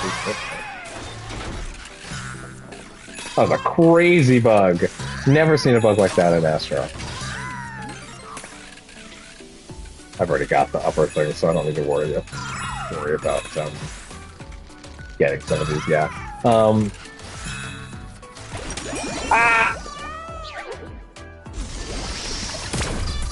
I played some more, yeah, again, like I mentioned, I played a little of No Man's Sky in VR again. I kind of had an unfortunate realization about No Man's Sky in VR, which is just that the VR controls are very neat. Although I really don't like the ship controls in VR, I really hate them. I wish I could just use the stick. Because I get that they want it to be like, no, you tilt your hands to steer the ship, and I'm like, that they wanted to simulate the joystick, and I'm like, yes! That's true, but the joystick has a physical stick on it on the ship. I can see it. So my fantasy of flying the ship isn't actually tilting my wrist. It is actually just steering the ship with the stick. And that's rough, because their fantasy is that they want me to steer it with tilting my hand, and unfortunately that is not, like, that doesn't really work. It's not really all that great. You know, controls-wise, No Man's Sky has a lot of great stuff for VR, and exploring in VR is really satisfying and really great, especially now that they have the foveated rendering in, that tech in. But No Man's Sky is, as a game, not for VR specifically, it's so mechanics driven and so systems driven and so like it's so like just fuck around with it for a bit and have some fun that putting on the headset is a whole thing. You know, it's committing to a whole thing. Oh, that's Viv Ribbon, right? No, not Viv Ribbon. What's the game with the scissors? I don't remember. Let's check that. Yeah, for me, it sort of became a thing of I was trying to play No Man's Sky primarily in VR, and I unfortunately don't think that works. There's also some systems in the game, like the derelict ships, that when you go to them in VR, like there's certain things that are harder to find. I feel. I don't think it. I don't think it works as well for it. I think No Man's Sky in VR works best in specific bursts when you like go to a new planet for the first time and you want to really take it in. But anything beyond that, for me personally, is like I should just be using a controller. So that's unfortunate. So I got to get some more VR specific games. That Aliens game looks pretty cool. Put those Alien Isolation vibes. It's going to be the closest thing we've had since the Alien Isolation since it came out. So you know, we're up. So PlayStation VR Worlds is one of the things that was in this level as well. Okay, interesting. Puppeteer is the one with the scissors over there.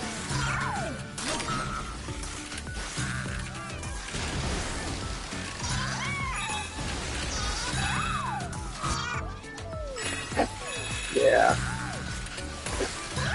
Now, bear in mind for a second that the first time I played this game, this was the first one of these screens I saw.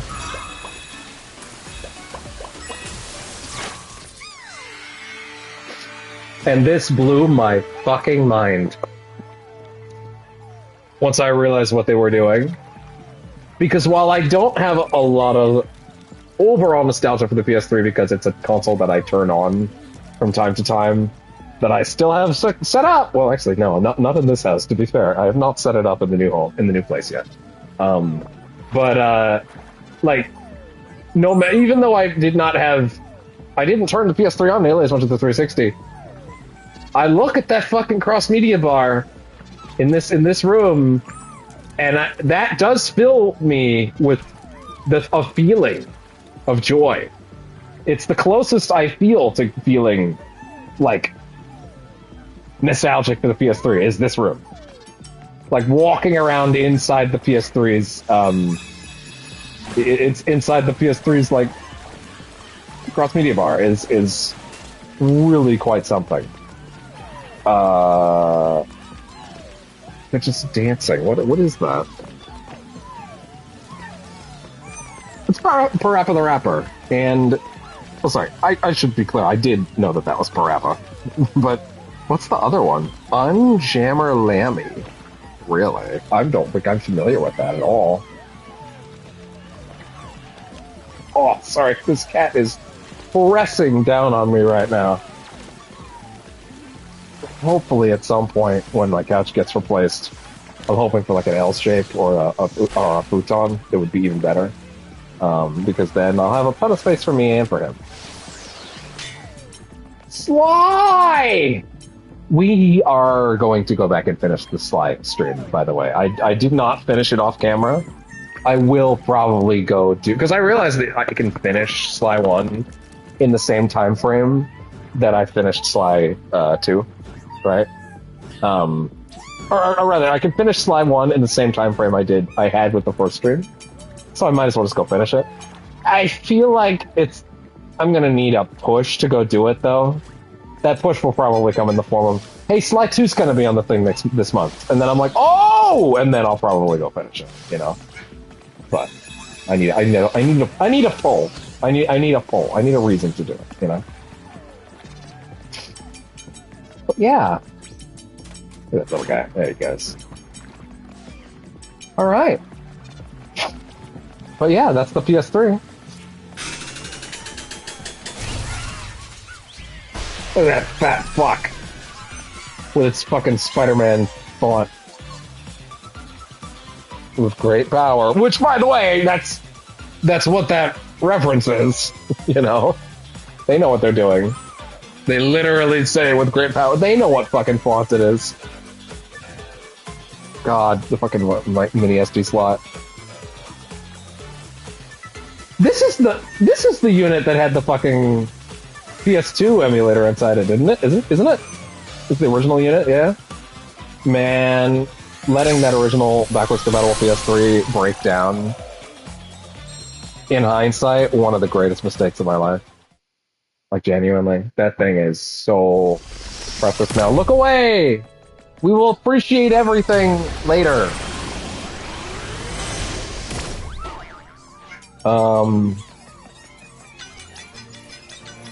Okay, well that was the Cooling Springs. Next up, we are off to not my favorite level, to be fair, but it does have the best theme. It does. GPU Jungle. This is the best music in the game, bar none. No question, or not whatsoever. It is. And honestly, it's so good, I'm gonna strongly consider we just let him jam. So, everyone sit still, sit back, relax, and let's let our friend the GPU sing you a song.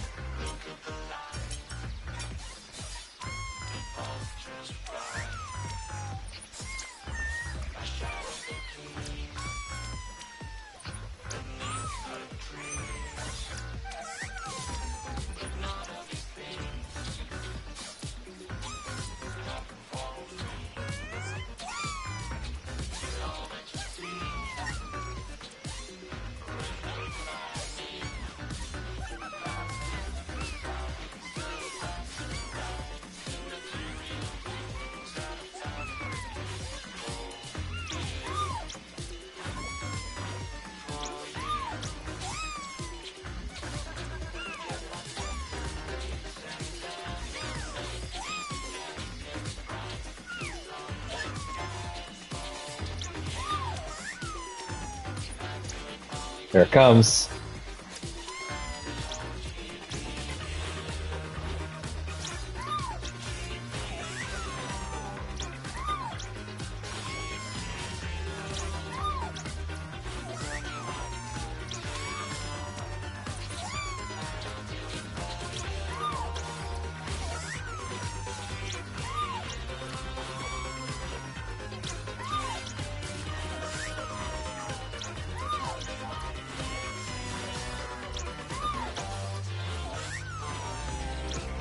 What a nice guy! He tessellates, he animates a material plane for you every day! You appreciate the GPU!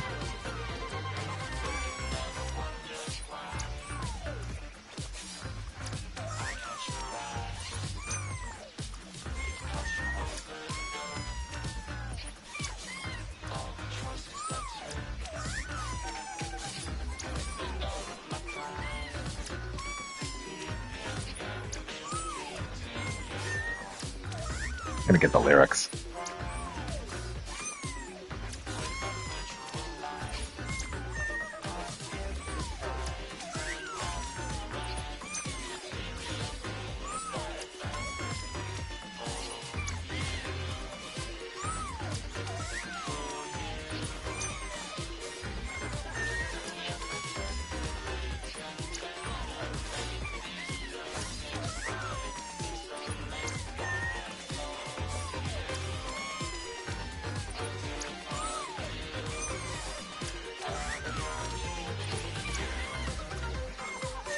What a bro! Look at the light! It falls just right! My shadows, they please, beneath the trees, but none of these things happen for free. All you see, yeah, rendered by me. He tessellates, he animates these dancing sprites and sunlit skies for you! He does it for you! Sing it, boy!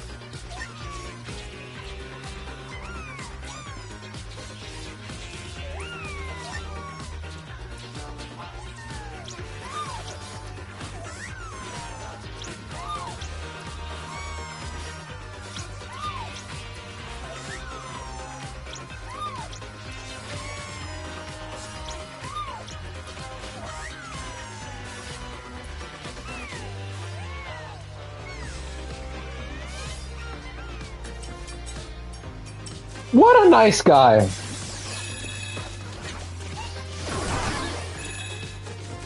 He's such a nice guy. He doesn't have to do these things for us, but he does.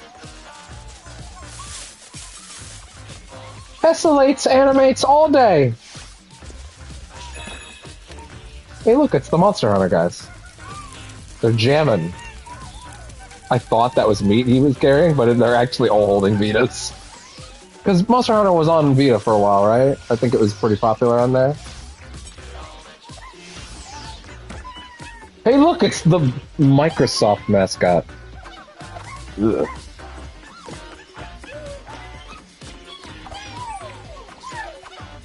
Fucking stuffed into a treasure trove. Right, I don't think I finished that thought earlier. Like, fucking, yeah, you could say a lot of things about how Sony leaves a lot of their IPs in the dust, right? And just kind of doesn't treat them the way they should. There's so many great things they own. But at the very least, they don't go around buying a bunch of other IPs that could also and have also been cool, and then shoving them in the chest to not be used either. If PlayStation fucking buys Bungie, it's because they want Destiny. And they want them to keep making Destiny. And they want whatever their next game's gonna be. Right? Like, fucking... like... Because they wanted those things! Like... I'm not the biggest fan of acquisitions in general. But, like, buying a publisher is reprehensible on every scale. There's no justifying it. It's actually evil. The amount of jobs, the amount of IP that just gets lost and shoved in a box is insane. Right? Again, PlayStation is absolutely guilty of keeping a bunch of IPs that people want to come back, like Jack and Sly, and just not doing anything with them. But at least they're not buying entire publishers worth of IP and then doing nothing with those IPs ever again. Microsoft has a fucking history of buying companies. Oh, sorry, of not even buying companies, of having IP and just not using. Ever. If it's not a Halo, if it's not a Gears, they won't touch it. And they've sort of started a little recently, but like they bought so much IP and then they closed. For fuck's sakes, they got a banger. A genuine win, a huge win with Hi-Fi Rush, and then they canned the studio. Like, Sony is by no means innocent of acquisition and IP related crimes, but like, Microsoft is a fucking IP war criminal by comparison. Hi, you're in Dead by Daylight now. Although, wait, that's Alucard. Although, wait, no, he is also in DBD.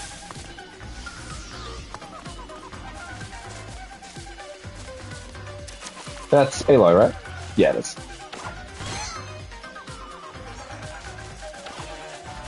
What happens if I stand here?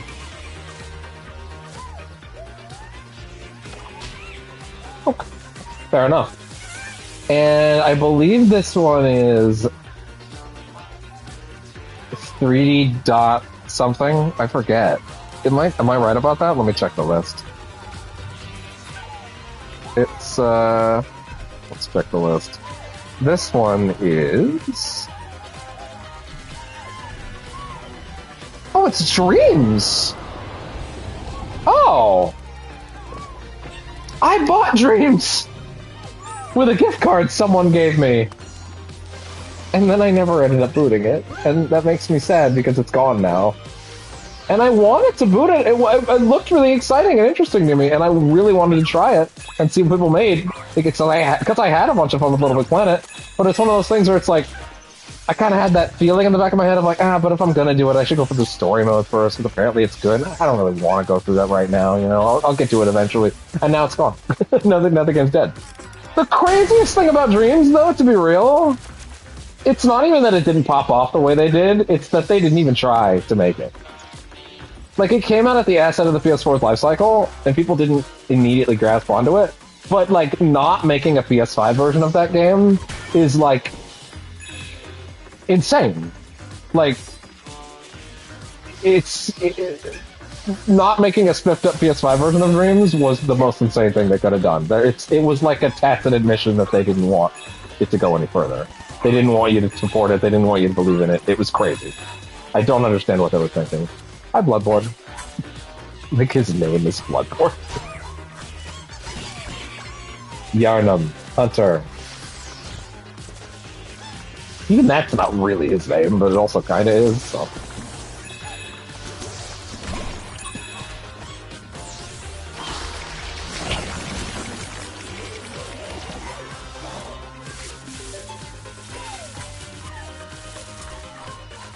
Nope, the bonus spots don't come up again if you've already finished the puzzle, I guess.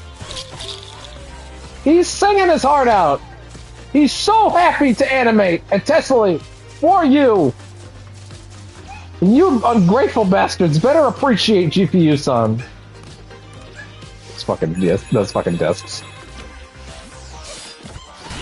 Oh, I just realized, while we were looking through these, I didn't bother to check what the, accessories were for the beach level. So that was the it was the 6-axis controller and the PlayStation Eye camera, which I never had one of. Oh wait, no, that's not true. I did have one of those because it came with or no, am I thinking of the PS4 camera? That's a good question, actually. No, yeah, I think that camera was the PS3 and PS4 camera. Yeah, it was the fucking god, the light guns. Oh my god. The moved ones. Is that a UMD or is that just a disc? I think it's a Blu-ray disc. That's a UMD. And then the PS. Is that the PSP or the Vita? I can't tell actually. I think it's the PSP. No, it's the Vita. I mean, I think it's the Vita. And then of course the PS3. Yeah. This level was also the moved one. Really? Did they make an update of it? I don't remember that. Huh. I don't remember what that is now. Huh. The PlayStation camera. Oh, no, that's the camera for the PS4. Okay, yeah. Then there's the almost called it a DualSense, the DualShock 4. Let's see. Was it still the DualShock 4? Yes, that's true. They changed it to DualSense for PS5, yeah. Okay. Then there's the... I think that's the PS4 Slim, and then that's the Vita. PSVR 1 and the other light gun for I think it was Farpoint. A shame. I would have liked to try Farpoint. Apparently, it was really good, but they never ported it to VR2, so fuck me. And then I'm pretty sure that's the PS4 Pro. No, that's just the regular PS4. That's the PS4 Pro. My PS4 Pro is in a different place right now. Maybe I'll see it again one day. Why did I say that? Now I'm sad. God damn it. Why do I do this to myself? Oh well. Anyway, off we go. That probably sounded like I was saying my PS4 Pro is dead. That's not what I meant. Just to be clear. It's a little more personal than that. Joel and Elbot. Oh, he's got a brick! The fucking clicker. Maybe one of them. No. Holy both. Oh, shit. What? Well.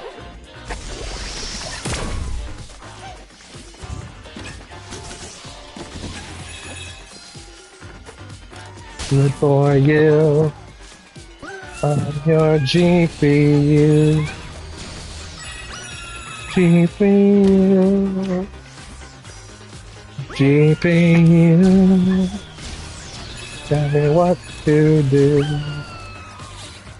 And I'll do it for you. GPU. GPU. Tell me what to do, and I'll do it for you. It's important, okay? We do not disrespect GPU Jungle. Why do I keep going? I keep thinking that there's a thing to throw over here, but there's not. Oh, it's this.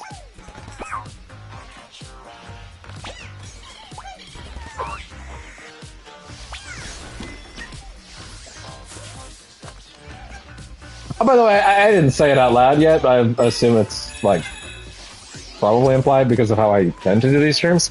Astrobot will be 100%. Everything. Every collectible, every costume, everything. Might end up having to look up some guides for stuff, maybe, I don't know. Although there is the game help thing, so maybe that'll be there for some of them. Every bonus level, everything that's there, we're gonna do it all. It's gonna be a completionist run.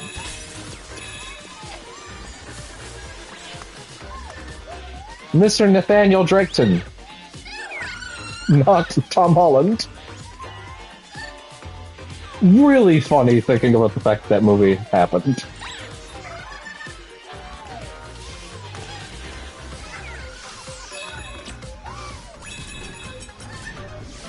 It made Mark Wahlberg grow the stash out as like a post-credit sting. It was hilarious. Like that was the teaser for the next movie more than anything.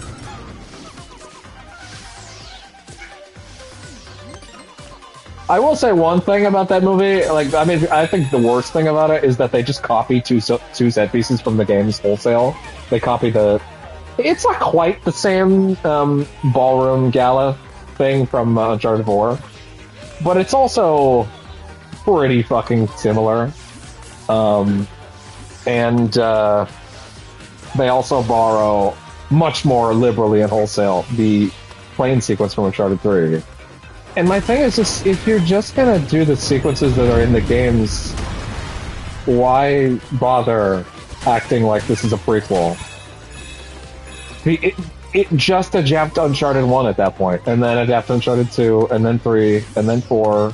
If that's what you want to do, if you want to be creatively bankrupt about it and just copy the shit they've already done, then just do it. At least don't hide behind it. That being said, I will say, that movie does end with its own set piece that is unique to the film. And it's pretty inventive. It actually is pretty inventive. I won't say it's a good movie. I liked it. I had a good time with it. I actually don't think Holland is that bad as Drake.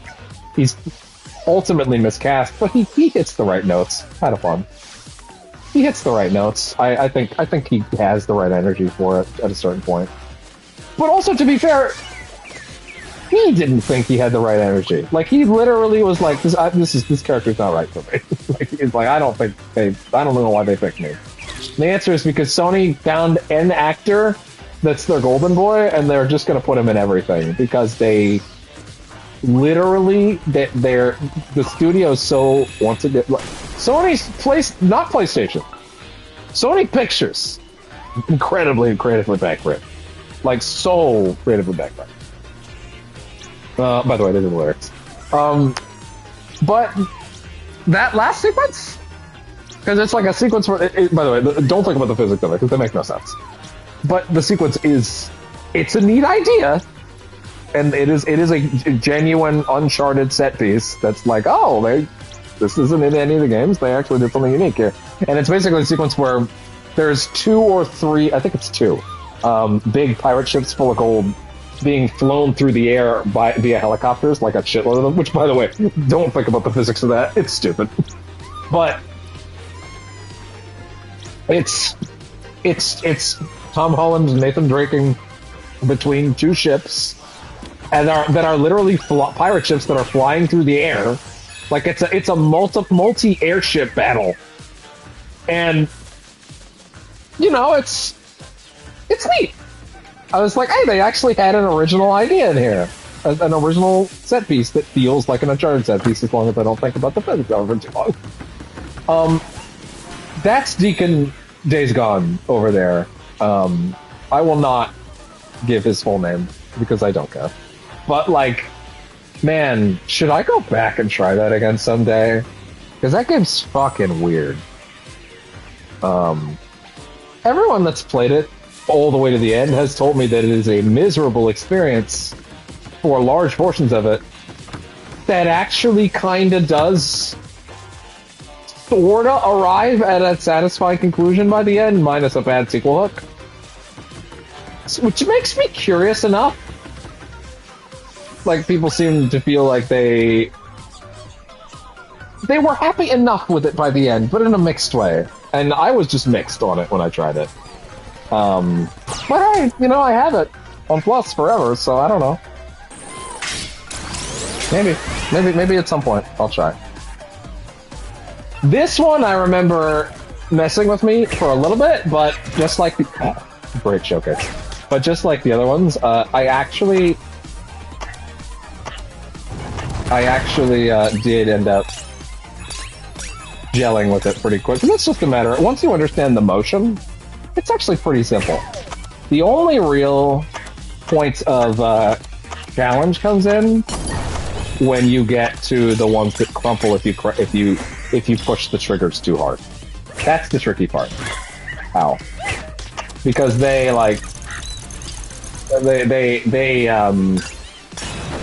especially in the speedrun segment, they tend to be pretty demanding, and you need to be conscious of it. But also, I feel pretty fucking happy with my speedrun score on this one. So,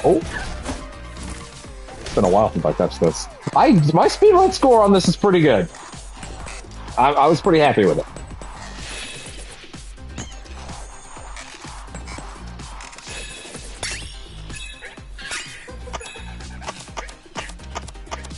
So, just for clarity of what exactly I'm doing here, it's basically tilt the controller to the opposite side.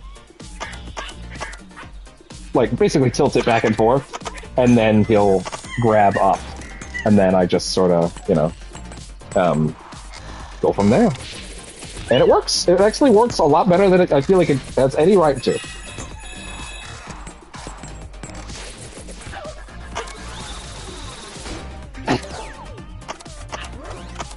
I'm interested to see them do other weird shit like this in Astro.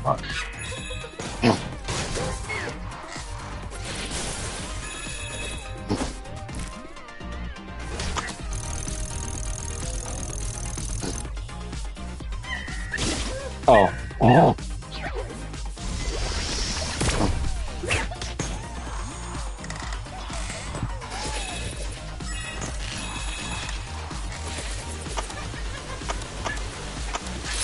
Oh yeah, these are the ones that you gotta grab chance. Which, that's the hard shit for the speedrun. Yeah, the speedrun, that's the biggest point of contention. I did that speedrun for a while to get the score I have, but I'm pretty fucking happy with it. Funny enough, I think it's actually my best speedrun score. Like, I think it's the one that I think it's the one I did the most impressive thing on, doing this one quickly. Not worldwide, bear in mind, just kicking Shaquille's ass mainly.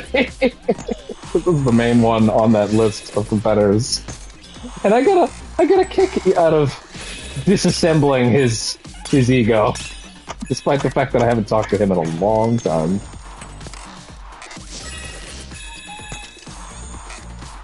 This is the first thing I ever did while talking to him, was apparently disassemble his ego without meaning to. He's not watching this, he'll never watch this. I'm safe. I'm gonna need to get a drink in a minute. Ah.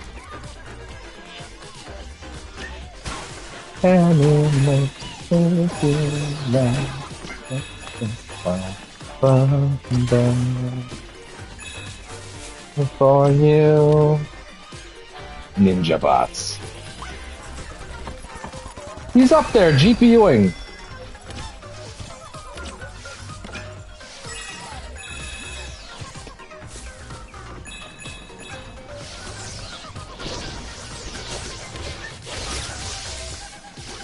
Ooh! It's Wiggler Wednesday! It's actually not, in any capacity, to be fair. Hey! I know that guy. It's funny, if I played Astro's Rescue Mission first, I wouldn't have guessed what this was supposed to be until I saw what he's holding, which I think is actually the thing that makes it clear. Once again, I really need to push out of the Colossus again. I wish they gave it a nice PS5 port, though. I wish they had done that. Just because the version that they have kind of has some stuttery issues on PS5 for whatever reason. Demon's Souls, which now that I think about it, was a launch title for the PS5. Man, crazy. Demon's Souls PS5 was really fucking good, by the way. Like, that shit was so fucking good. I never played the original version, but it was, that shit was incredible. Really easy for a Souls game, to be fair, though. Like, but that's kind of how it is they keep trying to make them harder than the last one, which means each one is like progressively like easier than the next one when you go through them in reverse order. By the way, I didn't say what it is. It's Shadow of the Colossus. But yeah, Shadow of the Colossus. I gotta revisit that. But yeah, I wish they did. No, wait, I did say, yeah, because I mentioned the port. I would like a PS5 port of that, just because I don't know, they have it locked where I think you can only run it at 4K without it being at 60. So it's like, they can obviously do both, so they're not gonna patch it, even though really that's all they need to do, so do a port. This is embarrassing. PlayStation, I understand it's a celebration of your whole catalog, but this is embarrassing. Order 86 man. If you've never played the Order 1886, allow me to spoil it for a second because it's bad. The Order 1886 is a game where you play as these cool, fucking, like, 1800s era commandos that have electric guns, and also fucking, Nikola Tesla's your boy. Like, you know what AC2 did with Leonardo da Vinci? That's what the Order 1886 does with Nikola Tesla. He's your Q.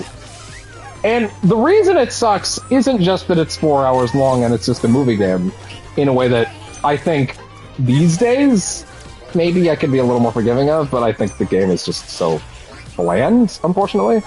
And the worst thing about it is that the game, like, you fight werewolves throughout the whole game, and the end of the game is your main guy realizing that, like, he's kind of been disillusioned, and he basically gets up on top of the roofs, now understanding that, like, if I recall correctly, it has been a while. To be fair, there is a playthrough on this channel, I think. Like, I'm pretty sure I streamed it, now that I think about it. Is that true? Oh, wait a minute. Hold on. Let me check my fucking channel real quick. Is that still there? Did I delete it out of shame? Anyway, the point is, you beat the game, and the last scene is him sitting up on a rooftop, essentially as 1800s era Batman, about to wring out justice on fucking on scores of vampires and werewolves, and that's where the game ends, on the sickest premise ever. Like, why didn't you just make that game? What the fuck? Awful, terrible, ridiculous. Scrolling through all these old fucking streams, oh man. Did I actually stream the Order 1886? I feel somewhat confident that I did. I mean, Justice 2 story stream. Telltale Batman stuff. Yeah, back when I was doing Twitch shit and I could only upload them in 15-minute chunks. Yeah, my channel just flooded with those early videos. I wish I could keep those somehow. I think the only one that bugs me nowadays is like, oh yeah, my old Life is Strange playthrough. Yeah, oh man. Oh, that's wild. Yeah, I forgot about all these old clips that are just like fucking, like 15-minute chunks, because that was the only way to upload them back then. Which, I'm not actually seeing it here, by the way. I'm not seeing the Order 1886. I see Alien Isolation. Yeah, wow. Was Alien Isolation the first thing I ever streamed? At the very least, it's the first. No, it's not the first thing I ever streamed. It's the first thing I ever archived. Yeah, that's what it. Man, those videos are all in a fucking fucked up order. Anyway, whatever. I'm just wasting time. But also, we kind of need to do that anyway, because I want the stream to take me up to midnight. But yeah, I guess I didn't. I really thought that I had streamed it, to be honest. Maybe I actually did delete it out of shame of not wanting anyone to see an Order 1886 playthrough. But in hindsight, I don't know why I would have felt the need to delete it. Like, that's kind of silly of me. Yeah, look at that! Jak and Daxter. Which, by the way, they totally refined how they're doing the cameos in Astrobot. Like, they're not just... They're putting on, like, full masks and stuff to fully represent the characters, in cases where it matters, like Jak and Daxter. Although, Daxter's Ocelbot is neat. I've seen it on the cover. By the way, I have seen that there are some characters that obviously have some insignia on this channel. You know the ones that are also popping up in Astro. I've intentionally not looked at their context or what they do. I don't want to be spoiled on that, although people are really trying to spoil it. But I'm really, really happy with what I've seen, which is little, and I don't want to see more. But yeah.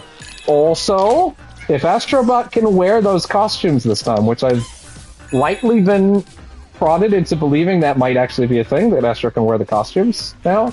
I'm sorry to tell you right now, but you should already know what the majority of that playthrough is going to be dressed as. Sorry to say. Although I'll probably try every costume on Fuzzies a little bit. Oh my god, this cat is going to fall off the fucking couch. Oh my god. I'm going to flip him so he didn't fall. I'm like, you really broke your little neck. You alright? He's fine. I just didn't want you to fall on your ass. Oh, thank you. So many kisses. He's a good kitty.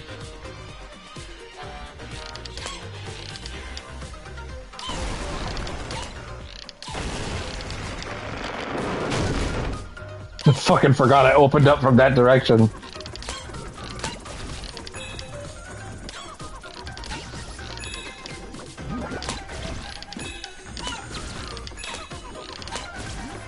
Now I am the Horizon Zero Dawn. Actually, 1046 already. Wow. Maybe we'll have to motor on this a little more than I thought. Oh, I actually remember this giving me trouble.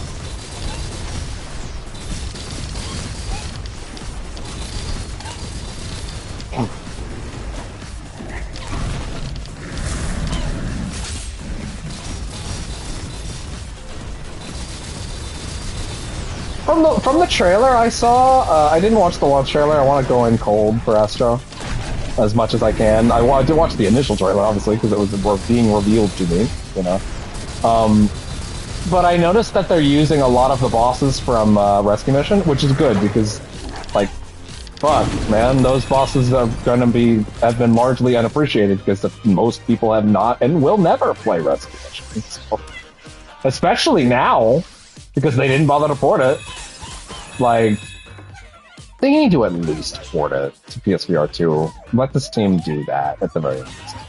Hey, Hatsu and Jin, there you go. Did I miss anybody along the way before I go any further? I just want to be sure. Let's see. It is in this zone. It is...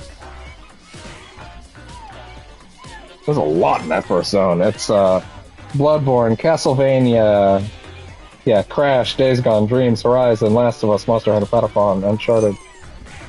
Apparently Legacy of Kain is in the Teraflop Treetops? Given a look by a robot sporting a brown and tan pattern scarf and blue cape.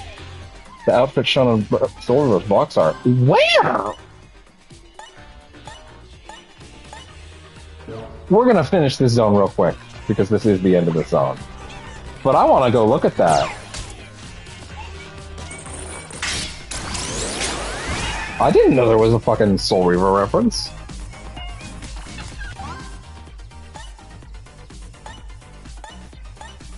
Yeah, let me go back here for a minute. I want to see if I can spot it.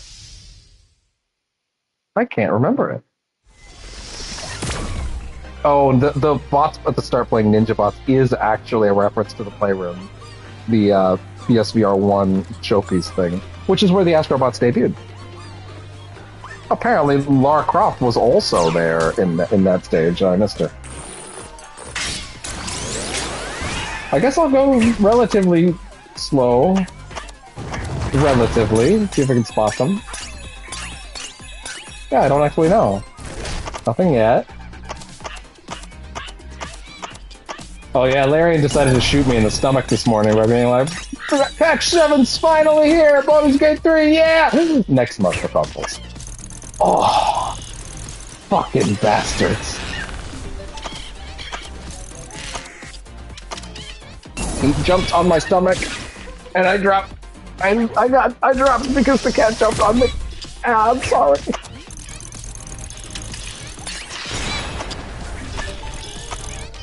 I died.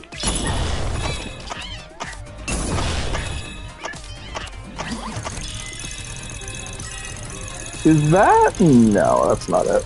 Is it? I don't know.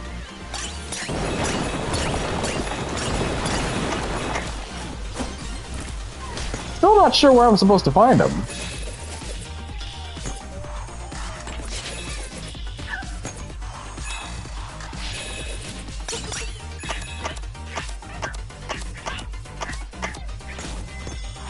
And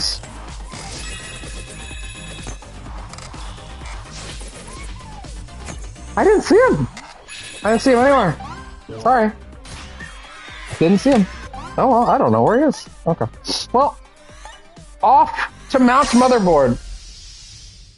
Oh, he's such a good boy. He's such a good kitty.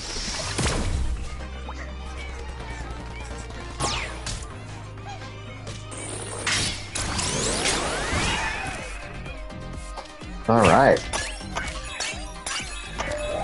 Hang on.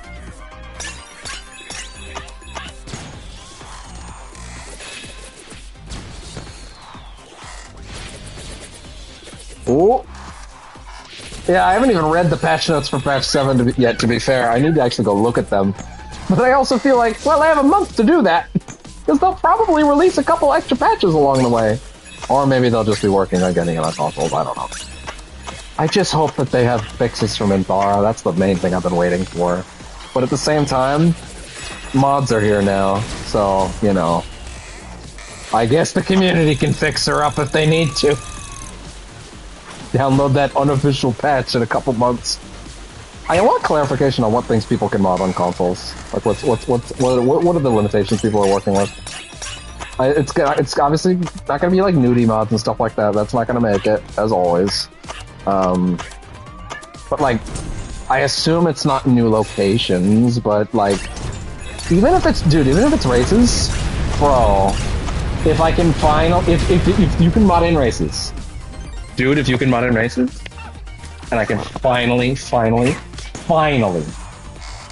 bring back Yaxper. For those of you who have watched the old D&D stuff on this channel, bring back my boy. I just want him to see the light of day again. That's all I want. I just want my Yaxper. That's all I want. Like if I can do shit like that, let me play as a goblin. Fuck it. Let me do that. Oh yeah, I remember.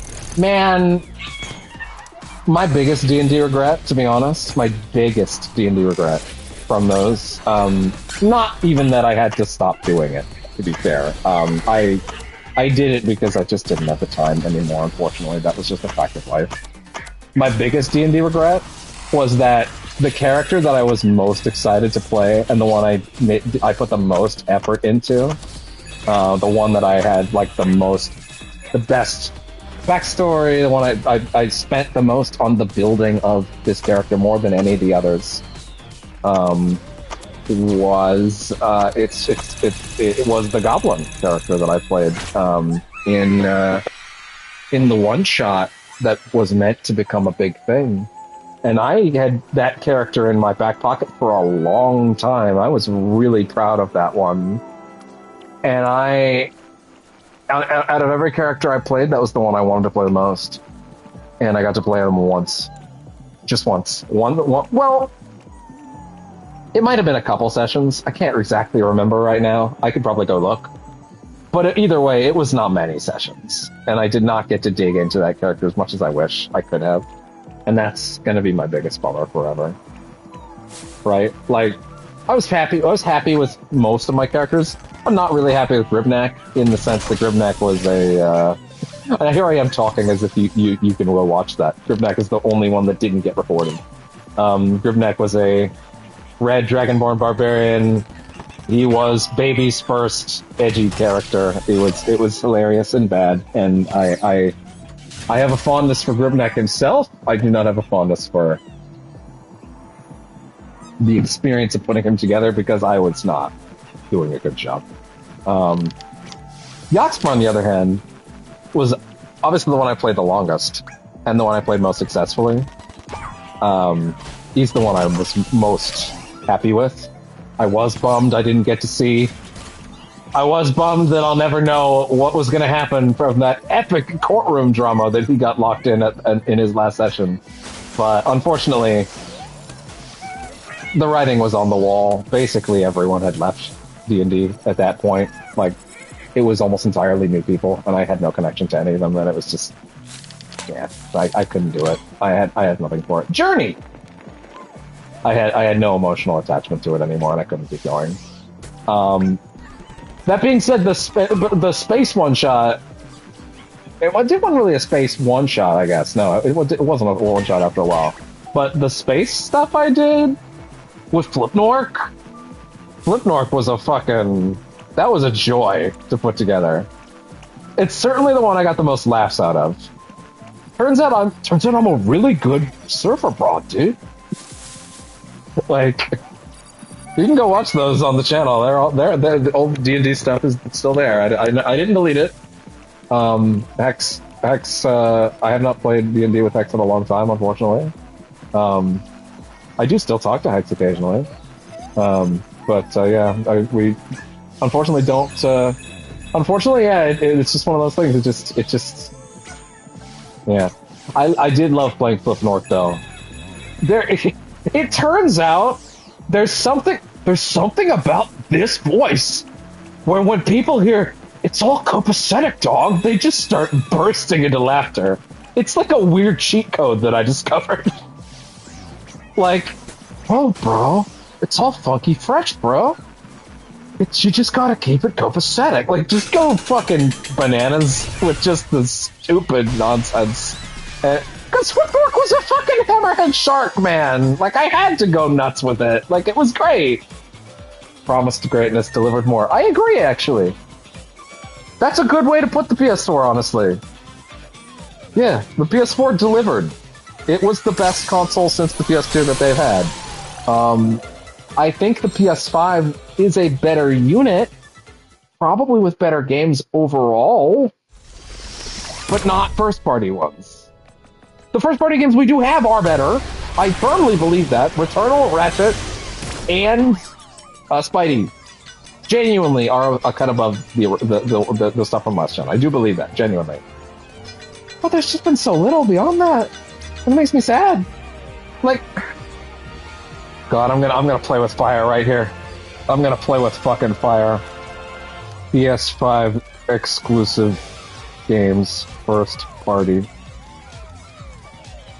The console lineup's been great for third parties, but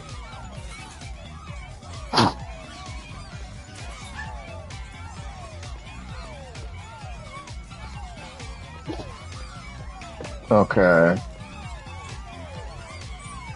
I'm seeing people not want to count the games that went to PC. I'm just going to say this right now. Choke on a dick. You're an idiot. If your barometer for a game that Sony and PlayStation made is it went to PC, it's not exclusive, it doesn't count anymore, you're a fucking idiot. Full stop. Like, your brain doesn't work. Go away. Like, anyway. Yes, I want the actual list of PS5 exclusives. Yeah, so Astro Playroom, obviously. Almost feels weird to count that. Yes, it is true. One could count Concord, or at least could earlier in this week. Wait, sorry. As of this moment, you can still count Concord, but only for one more hour. You can count Concord as a PS5 exclusive, a true PS5 exclusive, for the next hour that it exists. After that, you can't. What is Convolaria? I don't know what that is. Death Stranding 2 on the... That's not... I mean, fair enough, but it's not out yet, you know. Death Stranding Director's Cut. Okay, fine, if I wanted to stretch it. Demon's Souls PS5, yes, that counts. Destruction All-Stars. Man, that doesn't... No, that does count. That's wrong. It does count. Because it did come out. But is that game even online anymore? Like, I don't know. Oh yeah, right, they announced Fair Game, that other live service thing. Firewall Ultra from PSVR 2. Ghost of Tsushima Director's Cut. God of War Ragnarok. See, these are bad examples, because these are also on PS5 or PS4. Helldivers 2? That's not really first party, though. Yeah, it's not first party. Horizon Forbidden West, that's also not... That's not exclusive. Spider-Man 2, of course. Can't even count Miles, really, because that is cross-gen. MLB, yada yada. Fizzin. Right, yeah, Fizzin, when it was announced from Kojima, I forgot about that, but that's not out, so it doesn't count. Ratchet, Returnal, those count. Rise of the Ronin, is that exclusive? That's not. Wait. This is a list of first-party exclusives. Is Arrowhead... Huh. Is Arrowhead owned by some... Actually, don't... Wait. Is Arrowhead owned by PlayStation? Actually, don't know. Is it?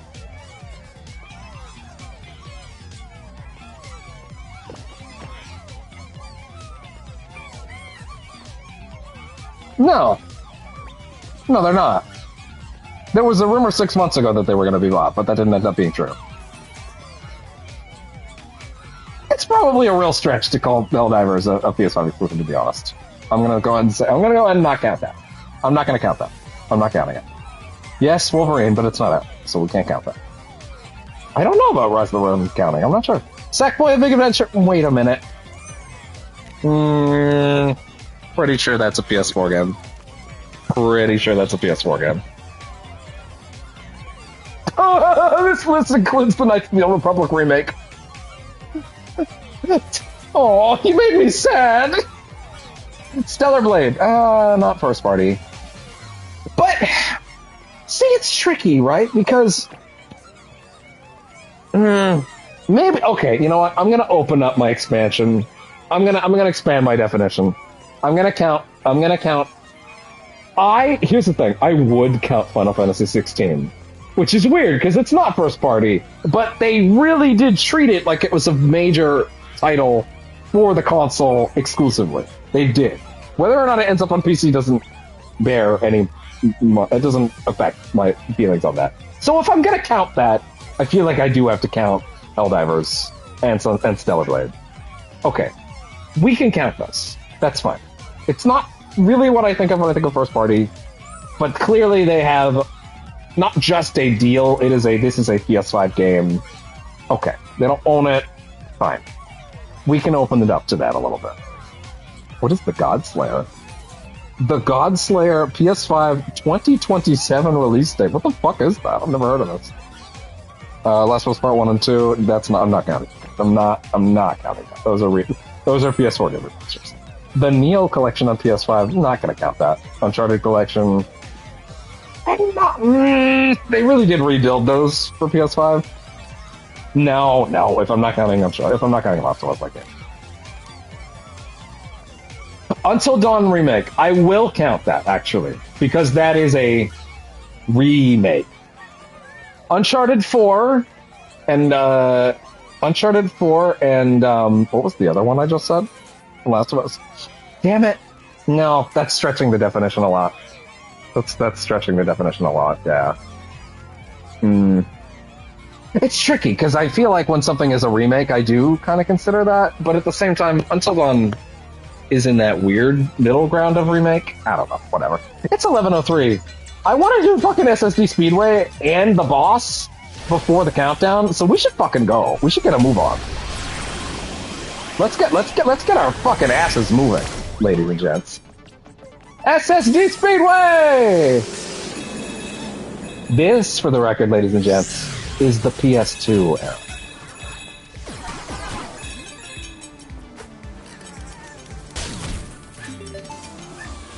Oh, this shit. This is one of the only things that actually fucked me up and, like, took a while for me to get to, like, some of the...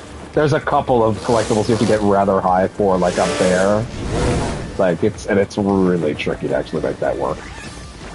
Hey! Oh, wait, sorry. I thought that was someone else for a second. But it's Cat from Gravity Rush. Which I never played. And I won't pretend that I didn't play it. I just never got around to it. I'm sure they're great.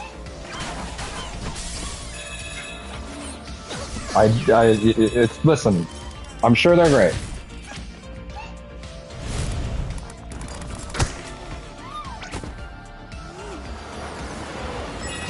Fuck.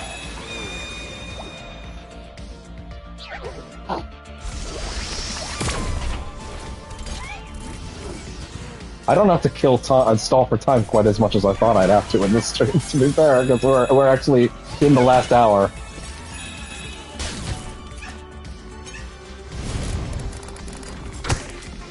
Just don't want to miss the countdown, you know? That's my main thing.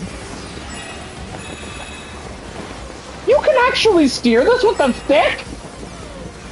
That was not there at launch. Hey. Needs no introduction. Please go check out my full playthrough of Remake into Rebirth from earlier this year. That was a blast to 100%. Well, I say 100%. I did not finish the final, like, party animal side quest, because there were some crazy requirements in there. Apparently there was some bug after I finished it that stopped people from doing that. Also, I never went back into the Gilgamesh stuff. That's something I feel emotionally invested in going back and trying to do, just because it's, you know... I feel like there's a lot of narrative behind the Gilgamesh stuff, you know, so I kind of do want to do. Put that shit together. Pain! Who remembers fucking Pain from the PS3 store? Back when, like, downloadable games were like a new concept. I played Pain, I liked it, it was stupid, it was goofy, physics-driven fun. It was lowest common denominator bullshit, but, like, that's fine. Physics-based insanity was new at the time. Hey, Pyramid Head. Oh, I just made myself sad because of the Silent Hill 2 remake that looks really bad. I felt like I was going insane when that last trailer came out, and I'm like, man, this is everything that's wrong with this remake. It is showy. It is putting all the eggs in the wrong places. They're just focusing super hard on, like, look at our actor faces, and they're acting, and they're doing all this acting, and it's like, that's so not Silent Hill 2. Silent Hill 2 is not, like, an actor's tour de force. It's an off-kilter, weird, bizarre thing you can't recreate. It's insane to me that Konami is doing 2 high-profile remakes very soon. Killzone. 2 high-profile remakes. Wow, they just have the Killzone guys next to the Resistance head. 2 high-profile remakes. Hi, Ratchet. 2 high-profile remakes where, like, one of them is using the old archive audio and generally being slavish to the original, and the other is doing a new cast and performance and, like, rebuilding the game from the ground up and doing all these things to make sure that they don't touch it and fuck with it. And the ones that they're doing those things with are the wrong ones. Both of them should have adopted the other one's approach. Snake Eater should have been the one that was more willing to go outside the box, more willing to take chances with the level design. Maybe not the narrative, but, like, that's the game you should have gotten the whole cast back to re-record. Right? That's what you should have done. Like, you should have gotten everybody back and done that. And to be fair, I have heard that they apparently did bring the cast back for pickups. Like, it's largely the old script, but there are a couple of, like, retakes on certain lines that are, like Vader in the studio and stuff like that. Like, they did do that a little. But, like, Silent Hill 2 is, like... Silent Hill 2's original voice acting is fucking crucial to it being Silent Hill 2, period. Hey, there, brother. And, like, fucking... The idea that it was ever even discussed to take out Silent Hill 2's original voice acting is insanity. And I understand the real reason. They just didn't want to pay fee. But my thing is, if you're not gonna get that voice acting, don't do it. Literally just stop. There's no point. There is no benefit to remaking it at that point. You are not remaking it. You are making a different game with a Silent Hill 2 skin. That's all there is to it. It's not that game. Even if it's fine in the end, which it's fucking Bloober Team, guys. It's gonna have a... I'm dead. Apparently it's twice as long, which, by the way, as the original, which means it's gonna be full of modern AAA bloat. It's gonna be full of a bunch of shit that doesn't need to be there. Possibly even new narrative elements. They said they're gonna add new narrative elements. It's fucking Bloober Team. Their last game was a game about how, like, suicide is...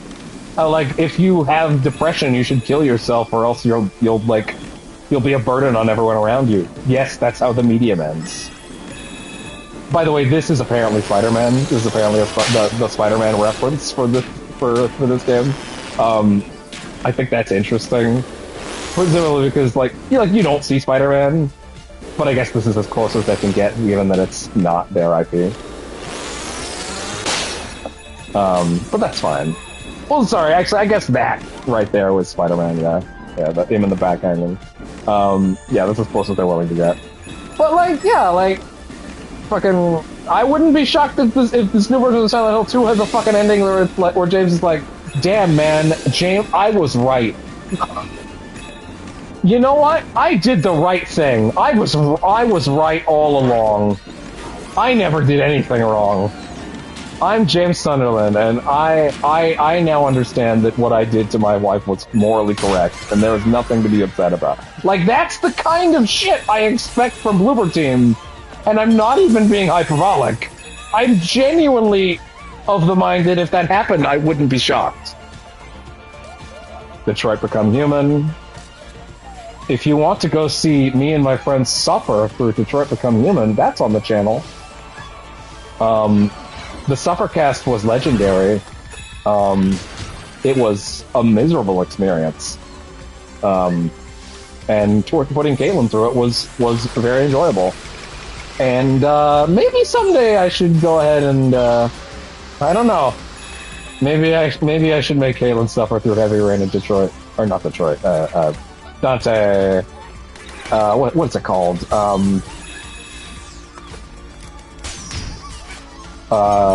Beyond Two Souls. Yeah. Man, Beyond Two Souls is wild, because, like, they made that game, they told the story out of order. I mean, look, it's David Cage, he's a hack all the time, and he's a horrible man as well, like, he's a horrible, terrible person. Like, he's a bad, bad man. If you think that his games are, like, have redeeming qualities, or you think that he's not that bad, please remember that this is a man that, in court, his argument for, like, why it was okay to, like, sexually harass all of the people, all the women at the studio was, all the women in my games are whores, and that's how I like it. He said that in court! I'm not even making that up! It sounds like a made-up quote that I'm saying for hyperbole. It's actually that! It's insane! All the women in my games are whores. I don't make games for fags. That was the full quote. Out of control. Nonsense. He's a bad man. It's deeply upsetting, but also hilarious that Disney handed him a Star Wars IP for even a modicum of time. Though, let's not get ourselves, that shit's never coming out, so it's fine. That shit's not coming out. Last we heard, that shit was on track for 2028. That shit's not coming out. But yeah, I don't know. Maybe at some point I'll do something goofy. If you tell you what, if David Cage actually gets his next game out, then we'll do some more suffer casts with Caitlin. See how that goes. The spray on this thing feels really good.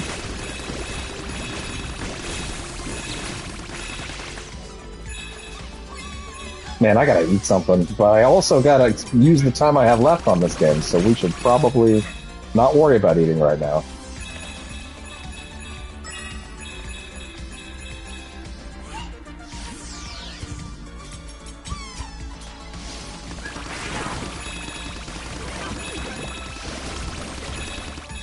There might be a small portion towards the end of the stream where I'm actually like in the kitchen making food, and then we're just kind of sitting there and eating while we wait for the countdown. You know, we'll see. I don't know. Depends on how much time is left. It's 1:14 already, so I still got to do the rest of these levels. In fairness, we're on the penultimate level of the whole game, not counting the final boss. So that's a fun thing to do. And then we'll do the final boss, and then it's a fun thing to do. Non sequitur. Brain. We'll do that, and then yeah, we'll go have fun with the countdown, because I've seen, thanks to New Zealanders that have been waiting, the countdown is quite a fun thing to have happen on camera. So yeah, we'll wait for it. We'll wait for it.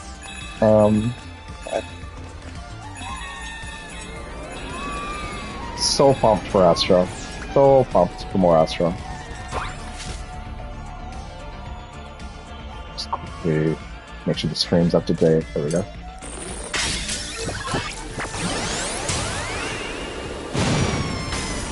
I chose to do the space level last, both the first time I played this and this time.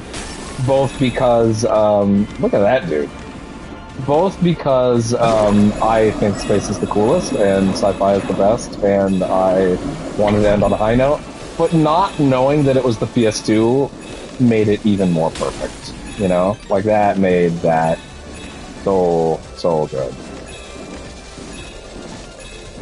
The controller sensation on this is, by the way, doing the rockets thing that we did at the very start with the controller demo, so... Yeah, they're using that properly as a mechanic. I'm sure I'm sure they'll use this mechanic again in Astrobot. I'm sure they'll use a lot of these again, to be fair. Ah!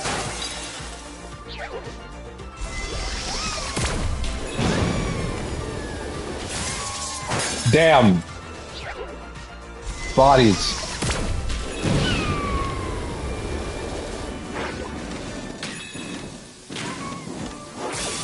Oh!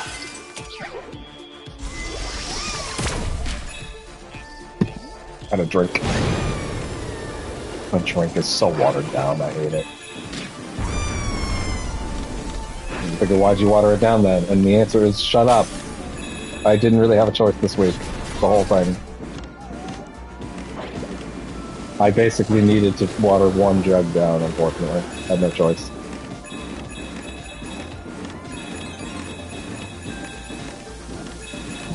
I love all the... Oh, fuck. I love all the, like, cables with, like, the button shapes.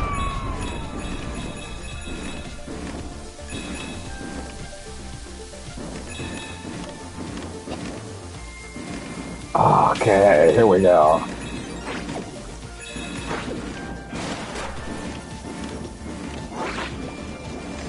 They're all jamming out back there. And down. Oh! Into the cryo area. Jason X is down here.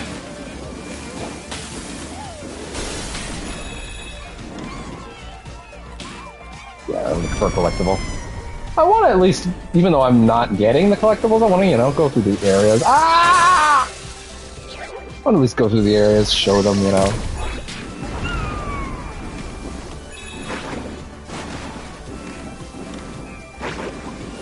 Ah! Too much thrust. Too much greed.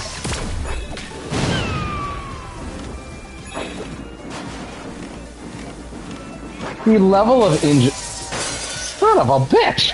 The level of ingenuity and mastery in game design that this had Like, I mean, it made it to number 6 on my Game of the Year list for fucking 2020. Like, it's a tech demo. And it was number 6 on my list. Fuck. Like, it's so good. Straight up. Ah! Too much thrust. Too much greed. Ah. In fairness, I probably would get more mileage out of this by thrusting in the opposite direction with just a with just a single one as opposed to, you know.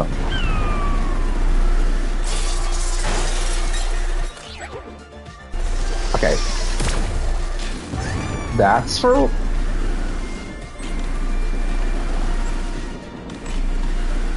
Ah! Damn it.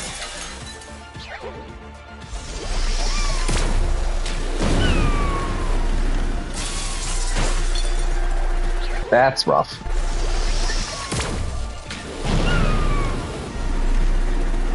Ah! Oh, there we go. What's he playing? Bot Fighter, oh, Street Fighter. Okay, gotcha. Ouchies.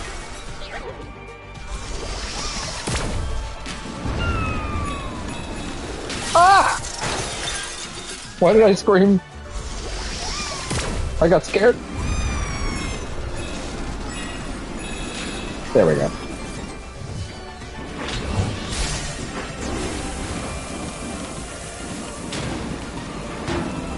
Ah! Oh, damn it.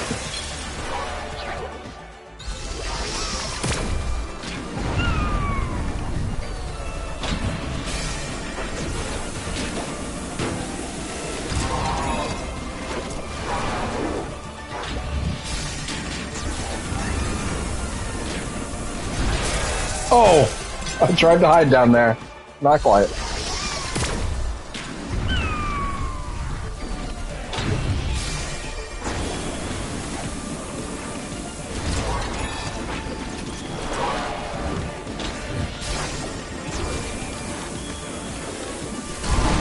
Oh! Okay.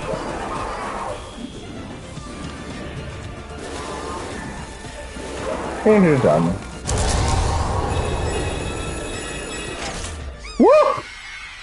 Now you want to talk about a nostalgia overload. This screen fucking annihilated me.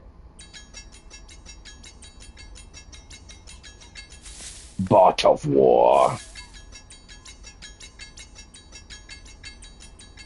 This shit killed me.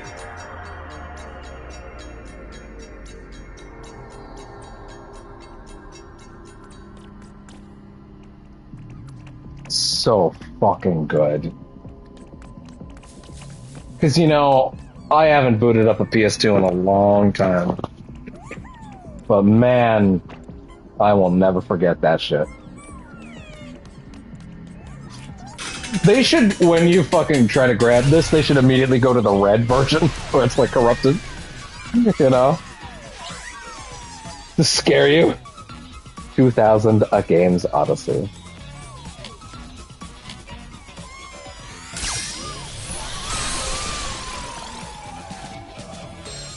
Alright. Now the last boss is, it is actually a decent boss, so we will come in here in a bit, but we want to make sure we have enough time to do it. God, I wish I had enough time to eat, but no, we are in fact going to have to rush it. Alright, so they wanted to, in addition to being a celebration of PlayStation and its entire legacy of IP, they wanted a final boss in this thing that fucking just really celebrated, you know, really celebrated, well, I guess the origins, you know, like the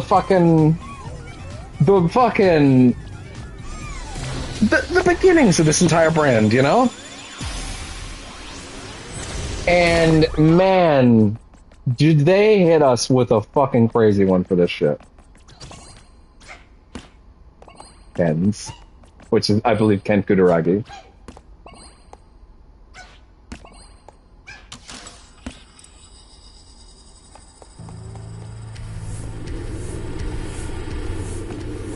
Oh yeah.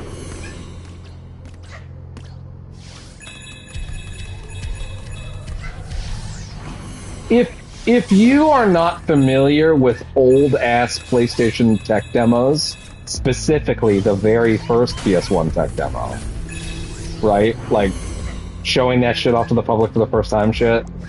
I'm pretty sure it was the very first. Then you might have gotten to the end of this and thought, what the hell, man? Is this like what are they, like, what, this is kind of random. But if you know, then you know.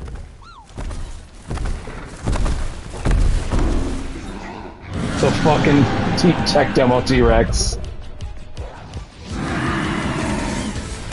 This boss rules, by the way. They changed the aspect ratio.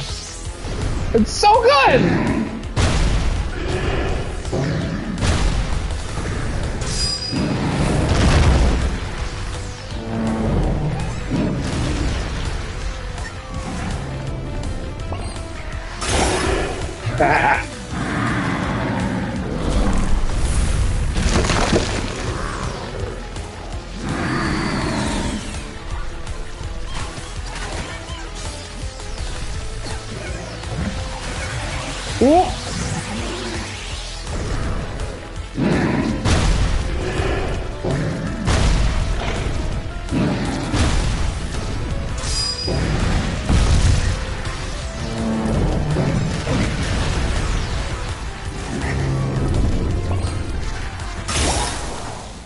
Get fucked, big guy. My cat has been in my lap for hours. Why do I suddenly smell his little rumors? And then he becomes fucking Doom Guy T-Rex. Like he's got the fucking Doom Guy's armor.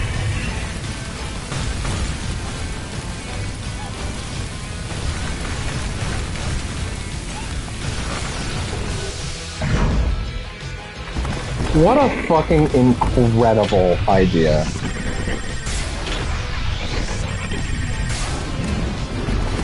So inventive, so respectful of a bygone era. Like, it's perfect.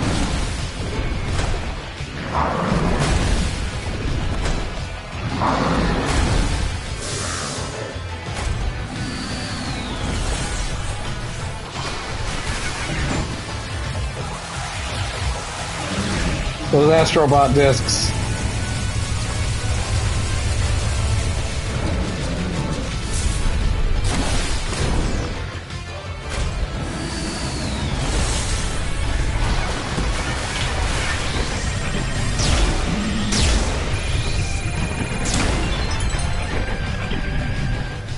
Oh yeah? Oh yeah, right, the trophies, I forgot.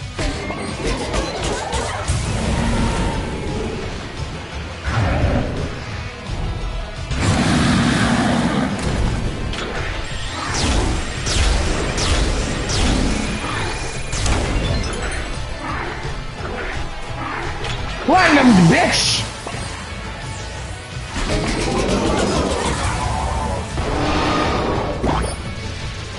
Oh yeah.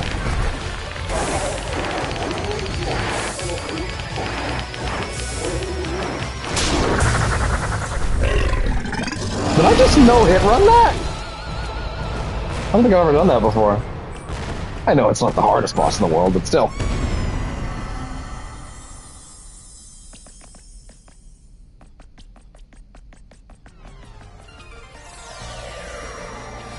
Yeah!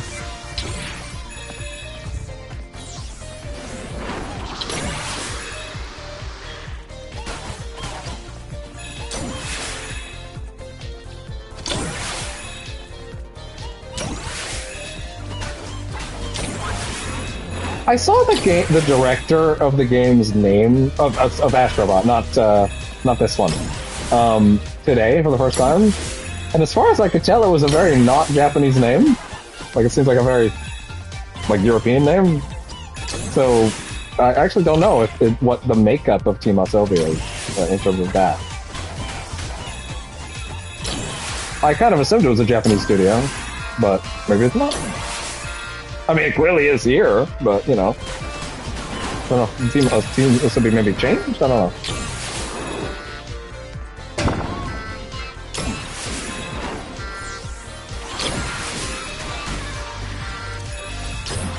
Astrobot!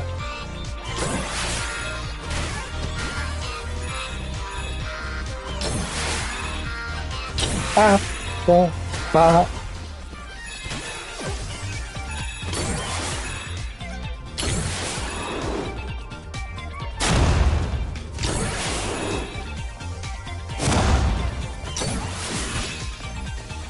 He's Astrobot. That's what he is.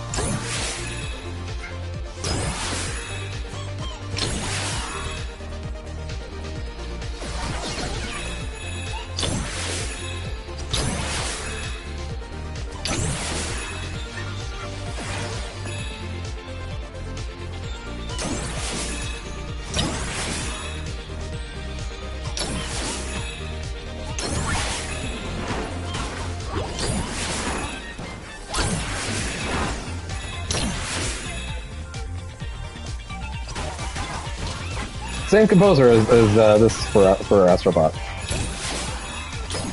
Pretty sure. No, wait, that name, Nicholas. I'm pretty sure that's the same name as the director I saw. So I don't know. Maybe I don't know. Maybe he's Japanese. I don't know. Maybe I don't know. Maybe I'm being assumptive. Oh.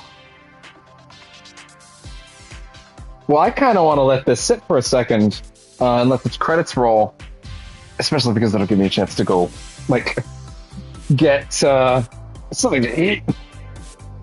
Oh, because we're going to be here until the countdown. And also, we got to talk about all the artifacts. We got to go into the labo and appreciate them. We certainly can't do all those places that they got permission to use stuff from. Look at that. Boo, Jim Ryan. I don't really hate Jim Ryan, to be honest, but it is a pretty unfortunate how much damage he did in his era. Fuck's sakes. Concord is going offline in, what, 30 minutes? That's all, Jim Ryan. Think about the fact that they're killing it at the exact moment. Got this far? Here, I'll give you 10 cool points. Yay! I didn't even think about the fact that literally Astrobot is stomping on Concord's corpse. It's Concorpse at the exact moment that that one is being snuffed out at the exact moment that the other comes out. Obviously, that was not intentional, but man, is it the way that the world should be? Oh man. I might be getting a little choppy because I'm in the kitchen, so if I sound, maybe I should come back over here before I say that, actually. I'm walking to the kitchen to fill my drink and maybe grab something to eat.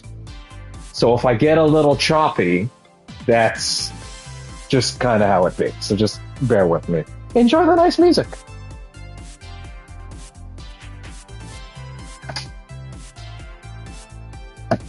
I have a knack for getting these things done in the nick of time.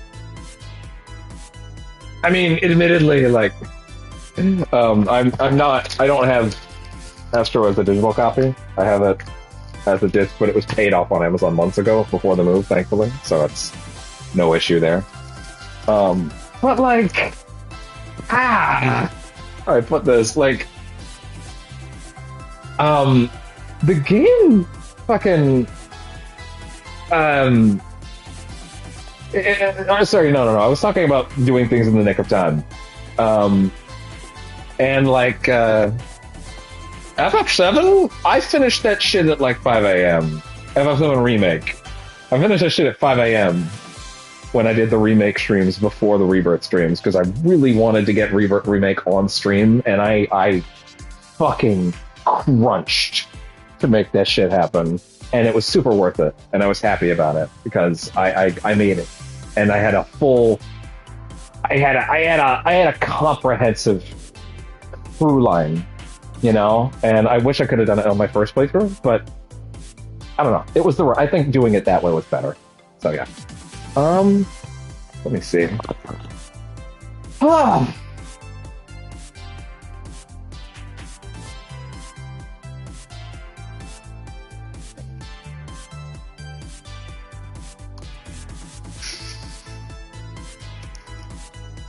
Oh man, needed that.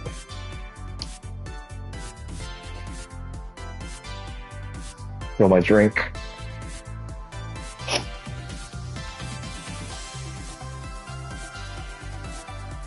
So pumped, dude. Fucking video games.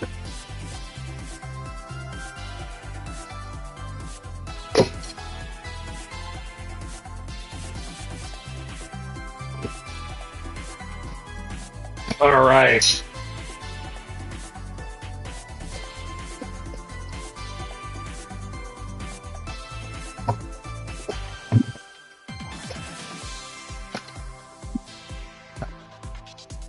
All good? Oh, thank God, that's like the second to last jug of that. 'Cause that shit is... Oh, I had to water that shit. I had to water that shit down. And it was a mistake. It tastes like ass. But I gotta make it last. That's what I got.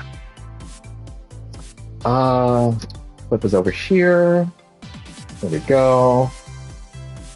Hi, bud. Oh, Morgana's a good boy.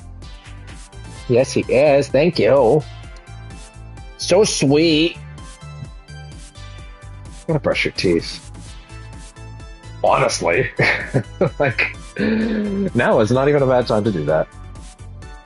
I'm gonna, fuck it. Yeah, he's sitting right there. We're doing credits. I can do it. It takes a minute. Fine.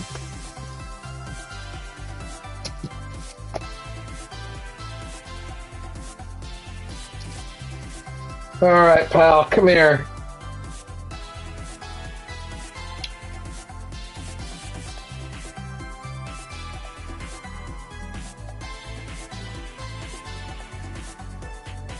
Maybe I should wet it first.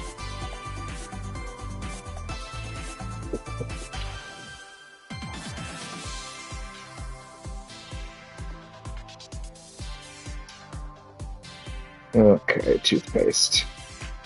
Oh, if you're not familiar, yeah, Sphinx cat teeth also need the brushing, so. All right, pal, sit still. Sit still. She fell on his ass. I know, but she gotta sit still.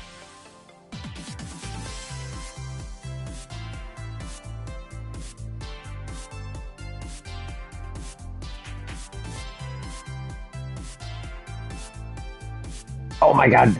Silly kitty. I know. You like the taste anyway. Don't bite it. Let me actually brush your teeth.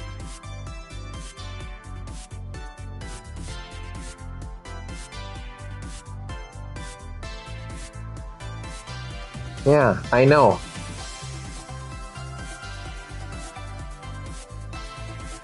There you go. Silly. Hang in there! 1,000 cool points for you! Yay! I'm not really reading the credits, though, to be fair, so I don't really know if I've earned those points. I mean, I read that, but I just kind of happened to be there. Honestly, I'm in the kitchen, so I'm probably choppy right now. Alright. That was a lot of people. Thank you, everybody. Now there's one more special person we haven't thanked yet. My cat. It's right, it's you. Oh. I really thought it was my cat.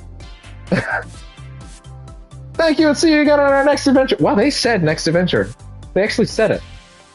Was that always there? Did they patch that in? Well, alright then. Okay, bud. Jeez. We have about 22 minutes. Now, you know what time it is? It's time to explore the history with the labo, although we should do artifacts first. Quit. Let's appreciate them on this menu first. I think that's the right choice. So let's appreciate all those artifacts and mess around with them and mess with them in real time. PS1 LCD monitor, flipping genius. It's a weird, yeah, this weird beast that connects into itself. PS1 chibi console. Yeah, so PS1 Slim, essentially. Pocket Station. Made in Japan. You say so. DualShock controller. Those apes can't escape now. The multi-tap, which is like for multiple controller SKUs and memory cards, if I'm not mistaken. It's yeah. PlayStation mouse. You'll have a ball with it. PlayStation memory card. So long overnight pauses. I could tell the story about the time I got choked up for a memory card. Or I could just say you should go watch the Sly Cooper stream for that. Because I don't need to tell that again. PlayStation game disc comes coated in mysterious black ooze. Yeah, because the discs back then had that weird, like, purpley sheen on the back. PlayStation controller. You can handle this. Haha. PlayStation. Three-dimensional Big Bang. I guess we technically interacted with those already. The PS2 Buzz controller. I did use this back in the day. I did play Buzz quite a decent amount. A friend of mine had a copy of Buzz, and we played it a lot. Cute kid. Looks just like its mom. PS2 Slim.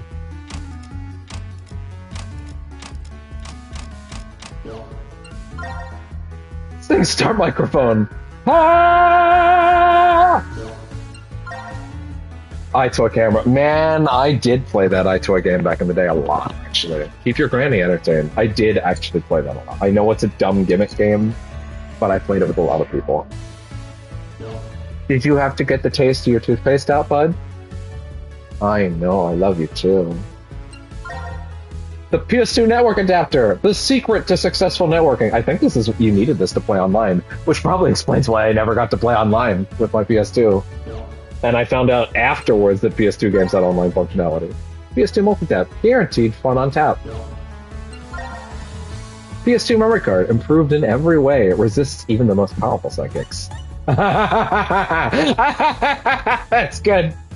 I forgot that was there. Psychomantis. Yeah, it's immune. Blue is the new black. Oh, right, the PS2 discs had the blue sheen. Yeah, bot. Eco. DualShock 2 copes well under pressure, if you say so.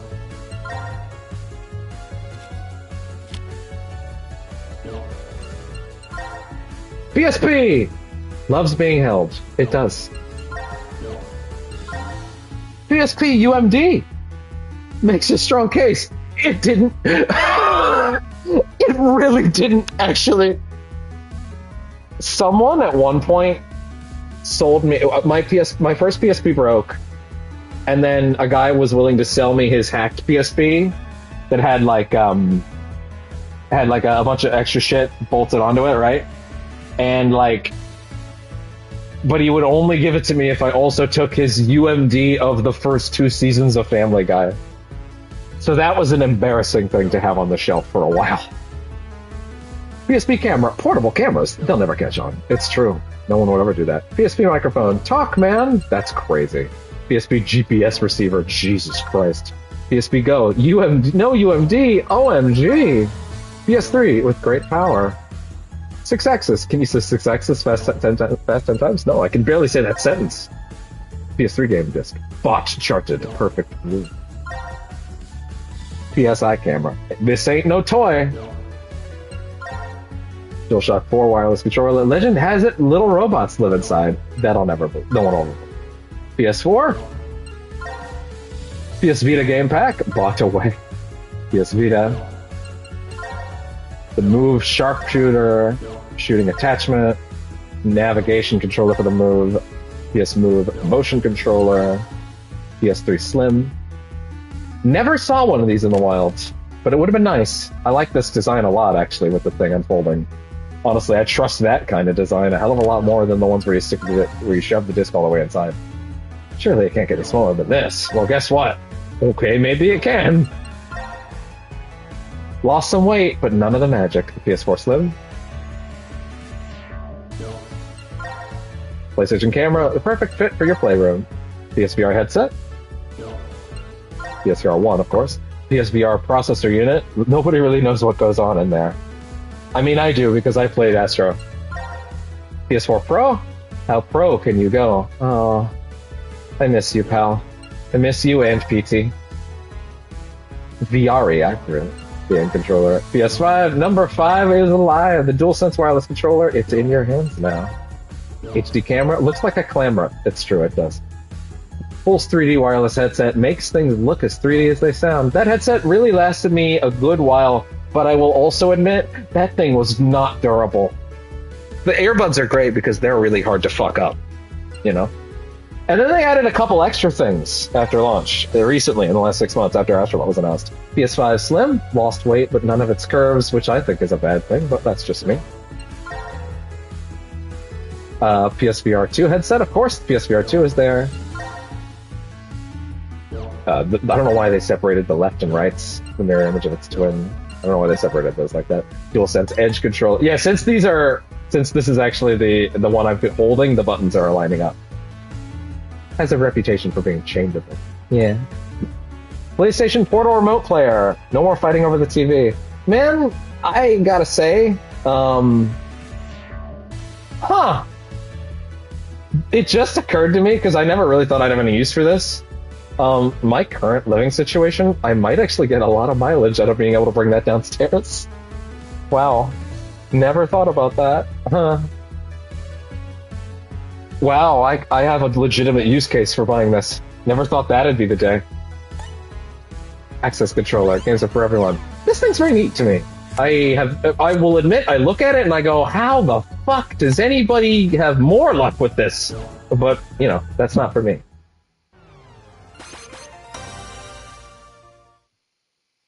Alright. Alright. We've fucked around in there enough.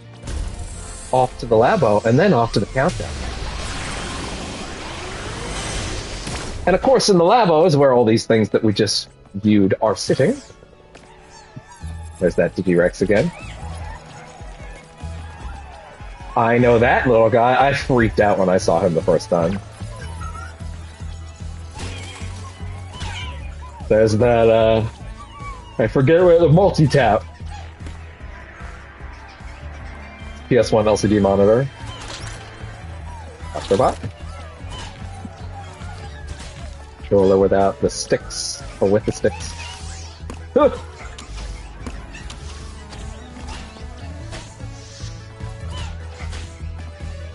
Tamagotchi thing. Memory card.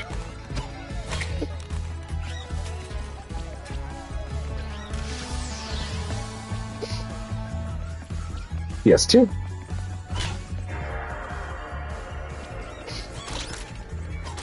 Blue is the new black. Buzz controllers! Buzz was fun. That's something they should bring back, minus the controllers, I guess. Or fuck it, bring them back. I don't care. That's funny. And he's like trying to do all sorts of weird shit. Yeah, like the fucking iToy camera. Oh! Shit! That's fucked up. Don't do that. Yeah, the fucking the network adapter. And then yeah, all the fucking all the light guns are up here.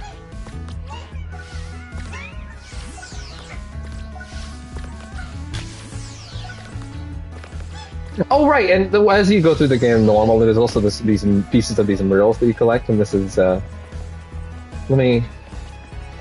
Actually, yeah, let's go through it that way. Let's go the other way. Because the mural is quite nice, and I feel like it should be shown.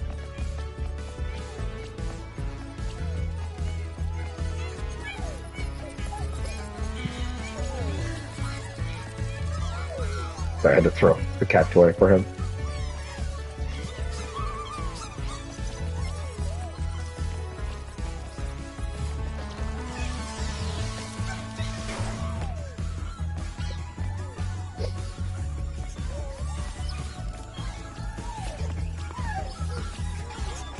HD world.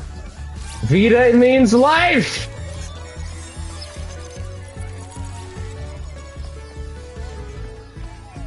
The share button. Hey, remember when consoles put an entire button on their controller like a decade ago so that people could specifically share them on websites like Twitter? You remember how Elon fucked that up and everyone took all their Twitter functionality out? And now there's just a button that's useless on every controller forever now? Isn't that great? Don't you love that? Don't you love how he destroyed the entire gamer culture in one fell swoop like that? Don't you love that? 4K! Back to the PS3 era section. Although I don't know why the PSP is in the PS3 section. Is that really accurate? I feel like that's PS2 era, isn't it? I guess most of its life was probably in the PS3 era, but whatever. The Vita. The fucking PSP Go, this piece of shit. Can't even play Kingdom Hearts Birth by Sleep on that, so what good is it? Useless.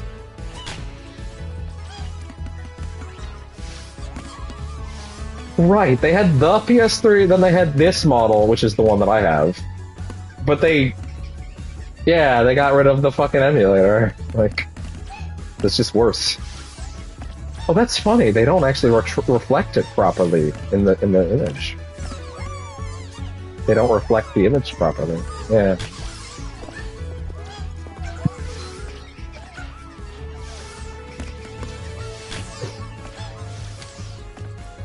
PS4.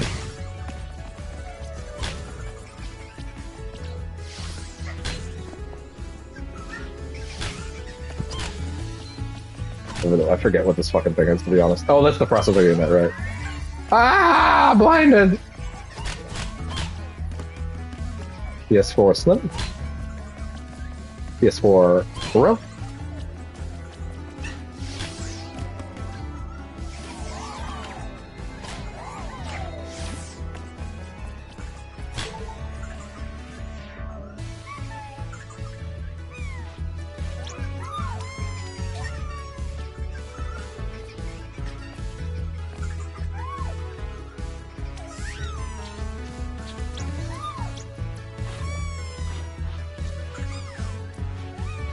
They're playing a rescue mission in the background there. Wait! Oh, no, yeah, no, this actually does make sense. Yeah, okay, fine. Yeah, they let you play rescue. Yeah, they show rescue mission in the eyes. I was gonna freak out for a second. I'm like, wait, this is the PSVR 2, but no, this is actually the PSVR 1. Yeah, that's the PS4 era. And then, of course, the PS5.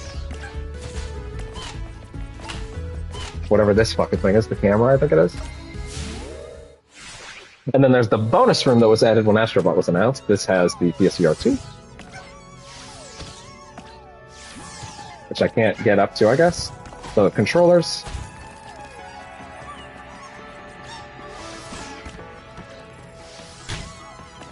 Nothing. That's lame, actually. They're playing a trailer for Astrobot, which we'll be playing tomorrow on here. A little later in the day, but we'll be playing it. Oh, look at all this fun shit I forgot about. No, I don't want to see this anymore. What? Oh, it lets you look at them all. Oh, I didn't have to back out of the menu to do that. God damn it. Yeah, the Sense controller. Yeah, the adjustable things. And of course, the Edge controller, which I'm currently like. Alright, everybody! We made it by the skin of our teeth, but it's time for the countdown. Look at them all! They're so pumped! Holy shit! They were not in here like this before. Yeah, so these are the bonus spots. So, Celine, Gran Turismo bot, Lady Maria of the Astral Clock Tower, Ape Escape bot. Yeah! They're so fucking pumped!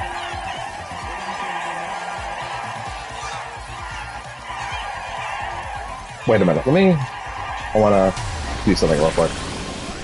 I wanna see if I can reset their position, because they're all kind of porting to the back now. I kind of want it to be wherever they were standing originally, you know?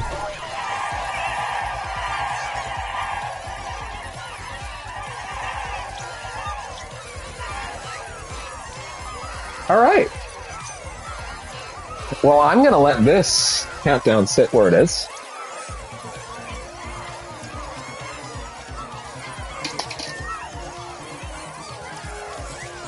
Okay. Oh, they're all making little energies on the controller. Or actually, that might be him dancing. Yeah, it actually was him dancing that was doing that on the controller. Okay.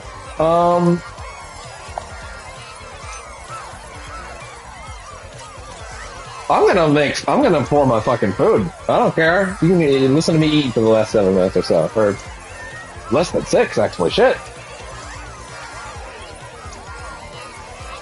It's his day tomorrow! It is his day! He is very excited! Aren't you, Astrobot?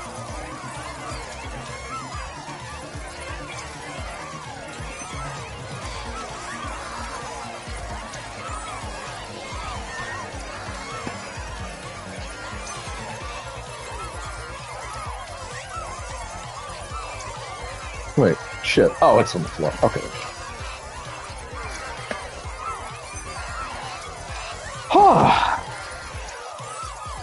He's so pumped!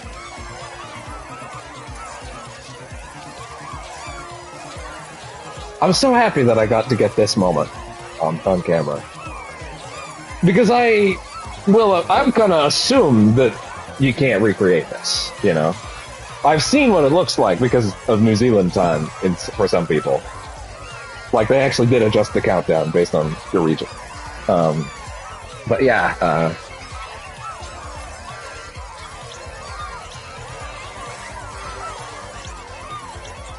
they're all so pumped.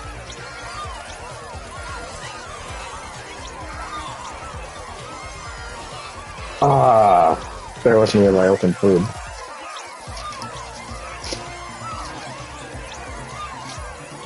Oh yeah, this is good.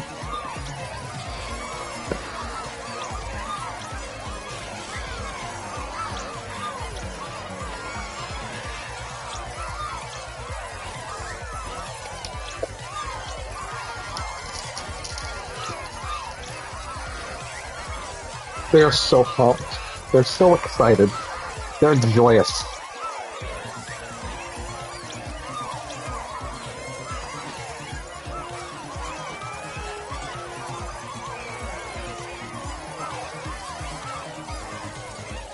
I love this little robot. He's great. He's great. He deserves his own game so badly. His own full game. 80 levels in this bitch. There are like 80 levels, I've been told. I think I saw 50 planets and 80 levels, I think was the number I saw. I don't know what that means in this context.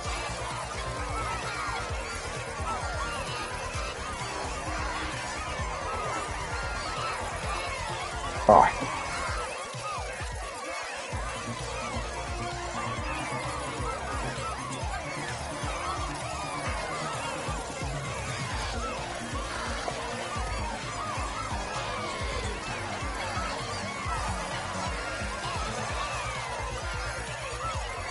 He blossomed like a life depend on it.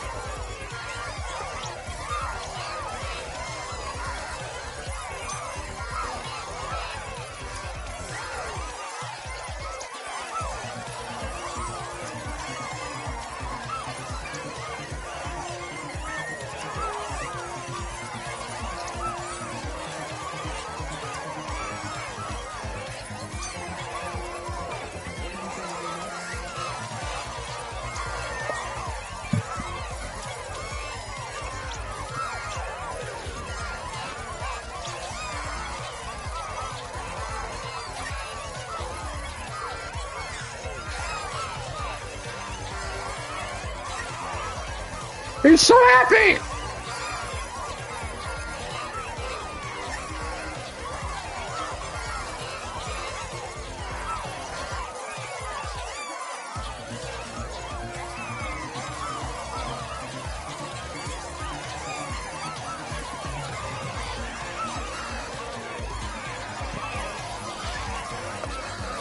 Alright, but get ready, because some crazy shit's gonna happen in 1 minute, I know that.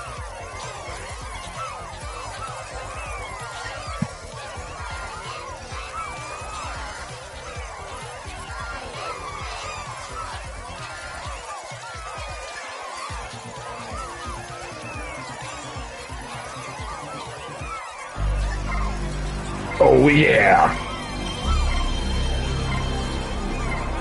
Let's fucking go!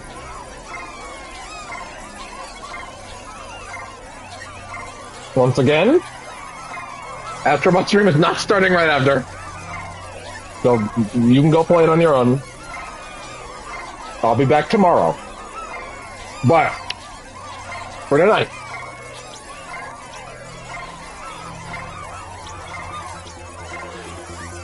here we fucking go!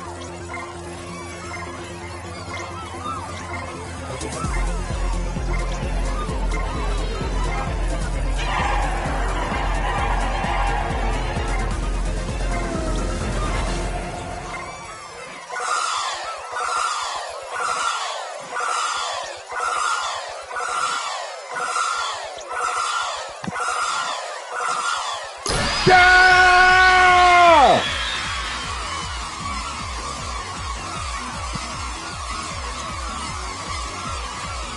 Good luck! Look at the multiple languages. Oh no, no, they don't. Okay.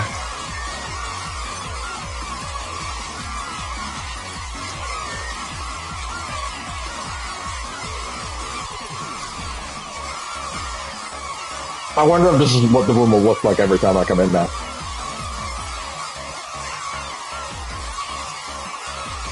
I kind of want to see how long they'll go. Just to stop.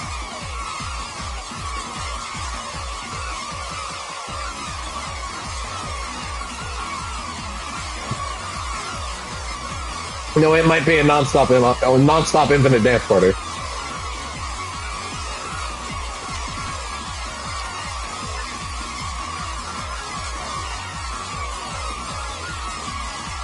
Well, all right then. All right, everybody, calm down. Control yourselves. Control yourselves. Everybody, calm the hell down. The hell down. Disperse. Back to your jobs. Back to your stations. Well, that was Astro's Playroom. And I will see all of you tomorrow who aren't watching right now. You're already playing the game. A little later in the day. I have a vaccination appointment for the cat, so not right away. Also, Amazon has to get it here. So, you know. Tomorrow, we will embark on the journey. But tomorrow, we will get down to boogie across the universe. Well, everybody? Who am I kidding? They're not listening. They're too busy partying. Well, everybody, it's been real. See y'all on the other side.